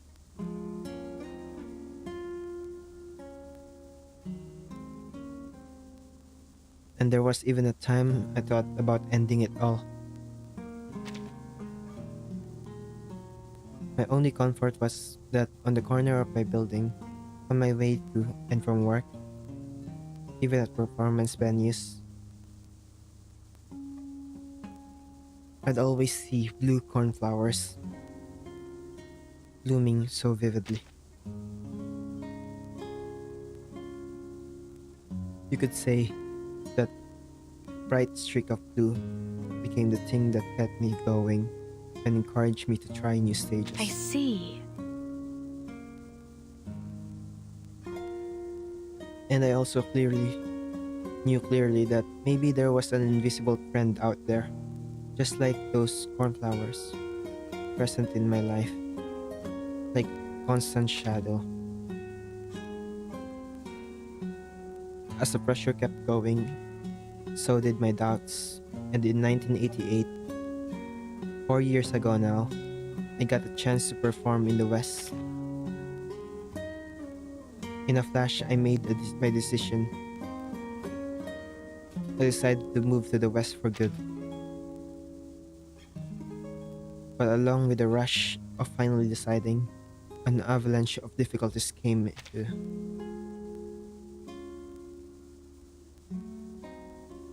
On the last night before I left, I turned Avenue News radio up as loud as it would go to cover the noise of me packing my luggage.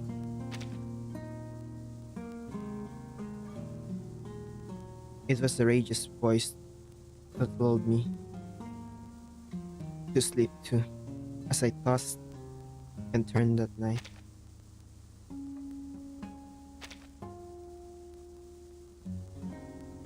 But early the next morning, when I got to Checkpoint Charlie with my luggage for inspection, I couldn't stop I shaking. don't know. Whether there was really an invisible friend out there who'd report everything I'd done the night before.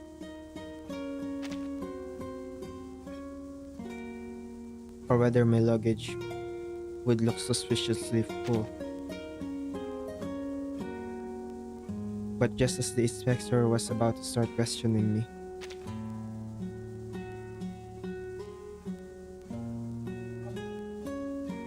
my eye caught a cluster of blue cornflowers blooming right by the road, in perfect bloom.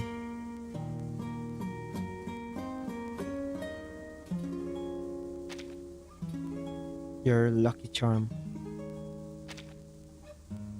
Yes, blue cornflowers.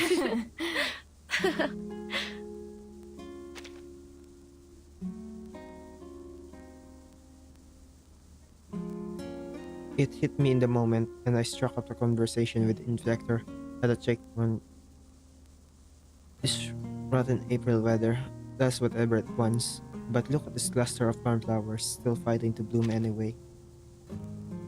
Maybe the inspector liked cornflowers too, or maybe he was just distracted, but in the end, I made it through the inspection without a problem. What if?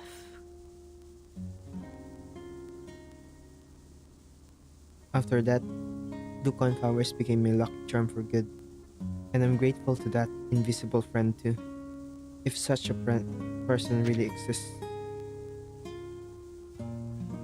And since then, has everything been going well for you? I've been doing great. After I got to the West, I met friends who played all kinds of different music styles and started experimenting with other genres myself too. A few friends of mine, her friends, and I started an experimental music band. I handle most of the songwriting and I'm on keyboards. I think whether it's Bkornblume or that invisible friend, if they really exist, they both they both be happy to hear that. I sincerely hope so too. And I hope that person didn't get punished because of it.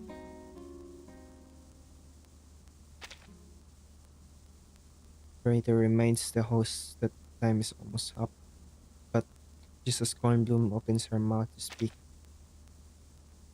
are we running low in time for the call?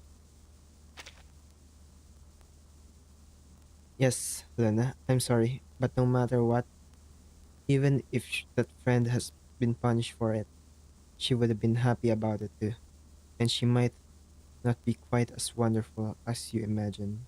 My friend. It's fine, Cornbloom.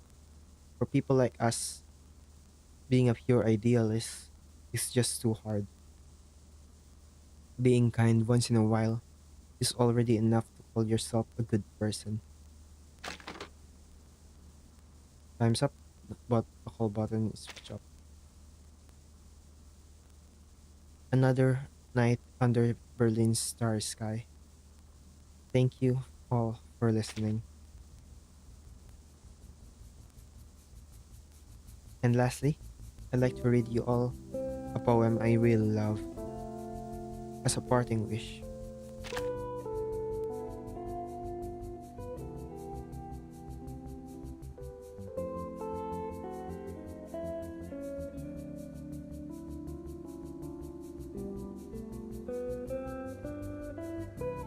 The closing light comes on, and Cornbloom tidies up the desk as usual. She hugs each of her co-workers in turn, and then leaves the studio. The early winter night wind earl already carries a sharp chill. The moon is hard to make out, but the sky is full of stars. Orion, especially clear.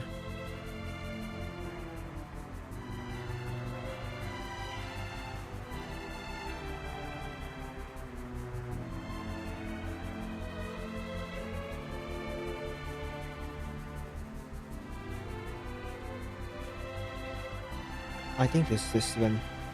Yeah. And above us in the beautiful summer sky,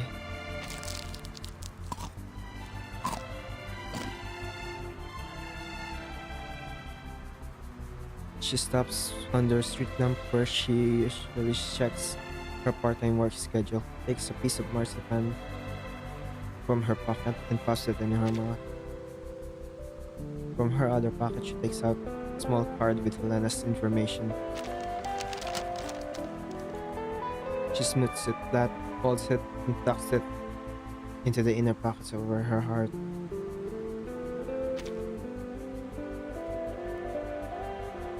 There was a cloud that I watched for a long time.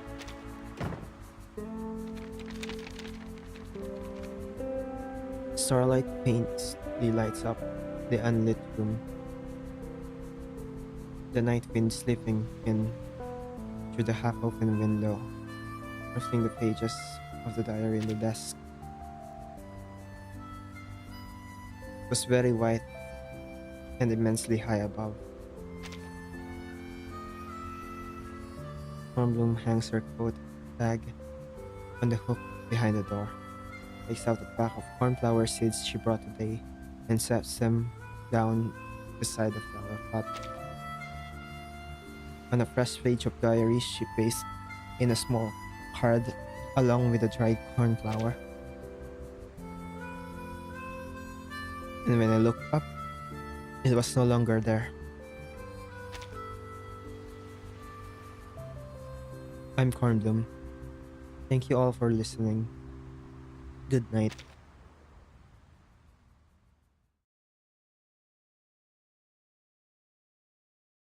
Completed for the selection. Sonata for the good people.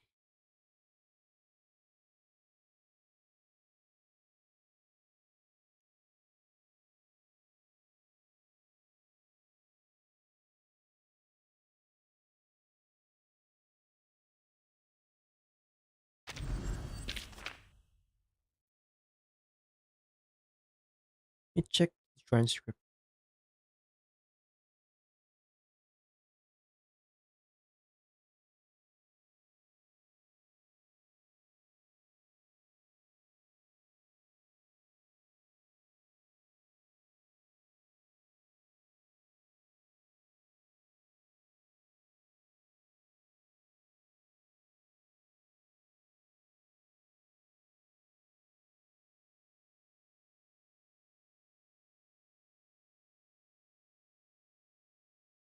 I think I think that there's this ending different, but it's just removing the call part.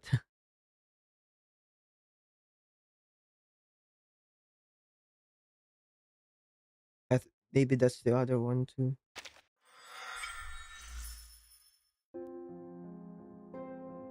So I don't think there's another ending, but that was really good. That's all of it.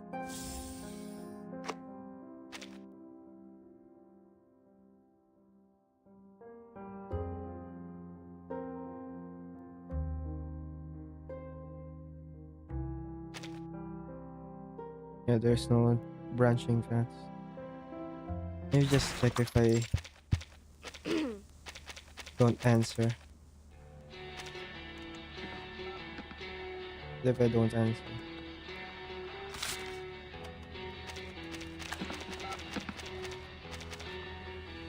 I think it's just May I ask? answers for you. It just answers for you.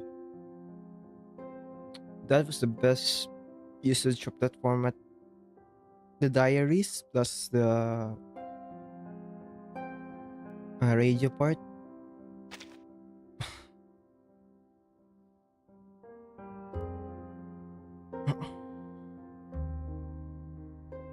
the, I say now, this is the best for on this format of this format of like it fits everyone.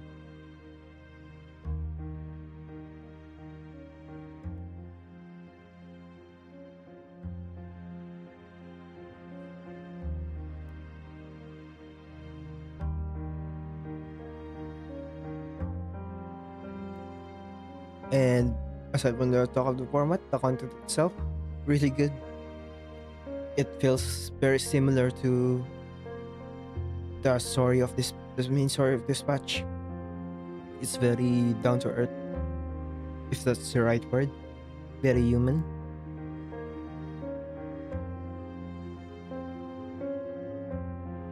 And I like the topics. It was really good. Um,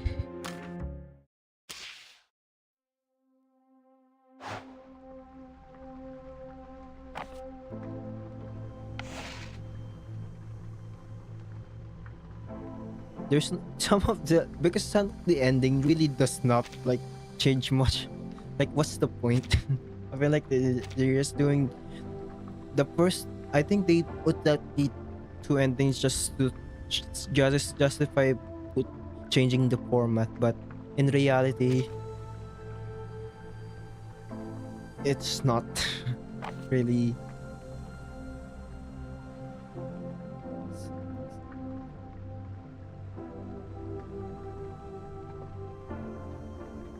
hidden among the stars of the winter night is a heartfelt message and many, many stories.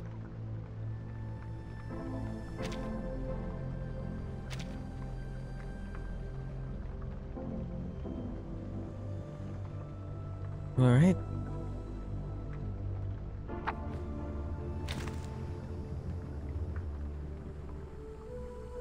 I don't think I have anything else to say.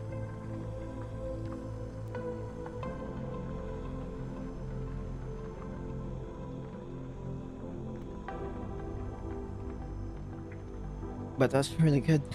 That's my favorite of in a long time. I don't.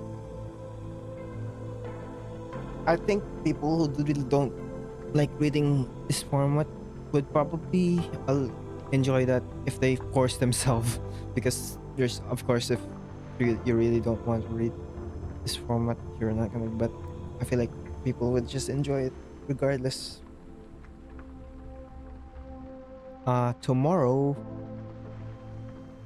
might have Cornerstone's PV. If not, it's gonna be on Saturday. The latest will be Saturday for sure, but it can be tomorrow.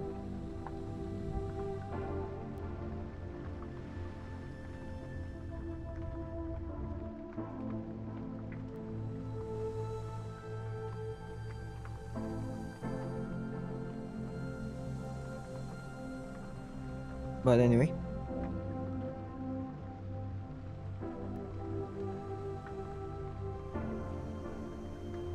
I wouldn't really call this it's very different to, it's like the same format but not. It's weird. It's like a different format but same, it's like the same bones but different flesh. Is that the saying? I feel like it's the saying.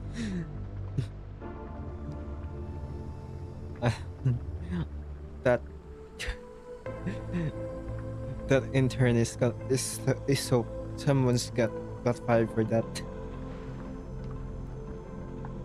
How do you even make that mistake? But I'm not allowed to talk about that.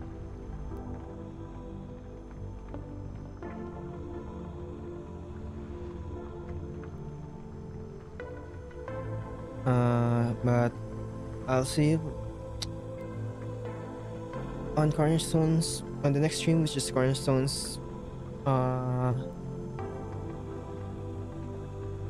Sorry, but other than that, Cornerstones PB and it I'll do when it comes out.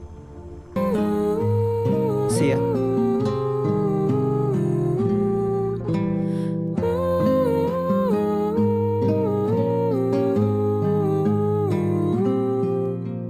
When the wind began to stir, Mother rose and wandered afar. Only a song remains behind, where she stood calm and kind. She left me here all alone, left me in spring's first dawn. The daisy breathes soft in my ear. It saw the tears she shed that year. I shake my head and hum the tune the wind carries into the moon. No, that's not her. No, that's not her. I bow my head and hum the tune the wind sends it to the moon. No, that's not her. No, that's not her. The floating song murmurs sure.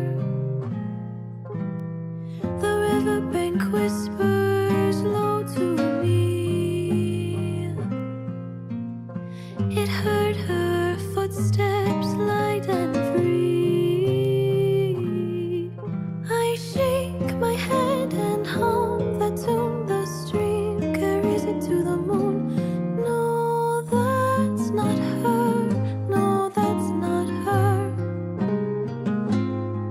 I close my eyes and sing the tune. The breeze carries it to the moon. No, that's not her. No, that's not her. The sighing song murmurs shore to trace the steps my mother trod. I wander every distant sod. I sing and sing, I hum and hum, till an echo comes from the distant sun. You know it's true, it's me, my dear. It calls my name, soft and clear.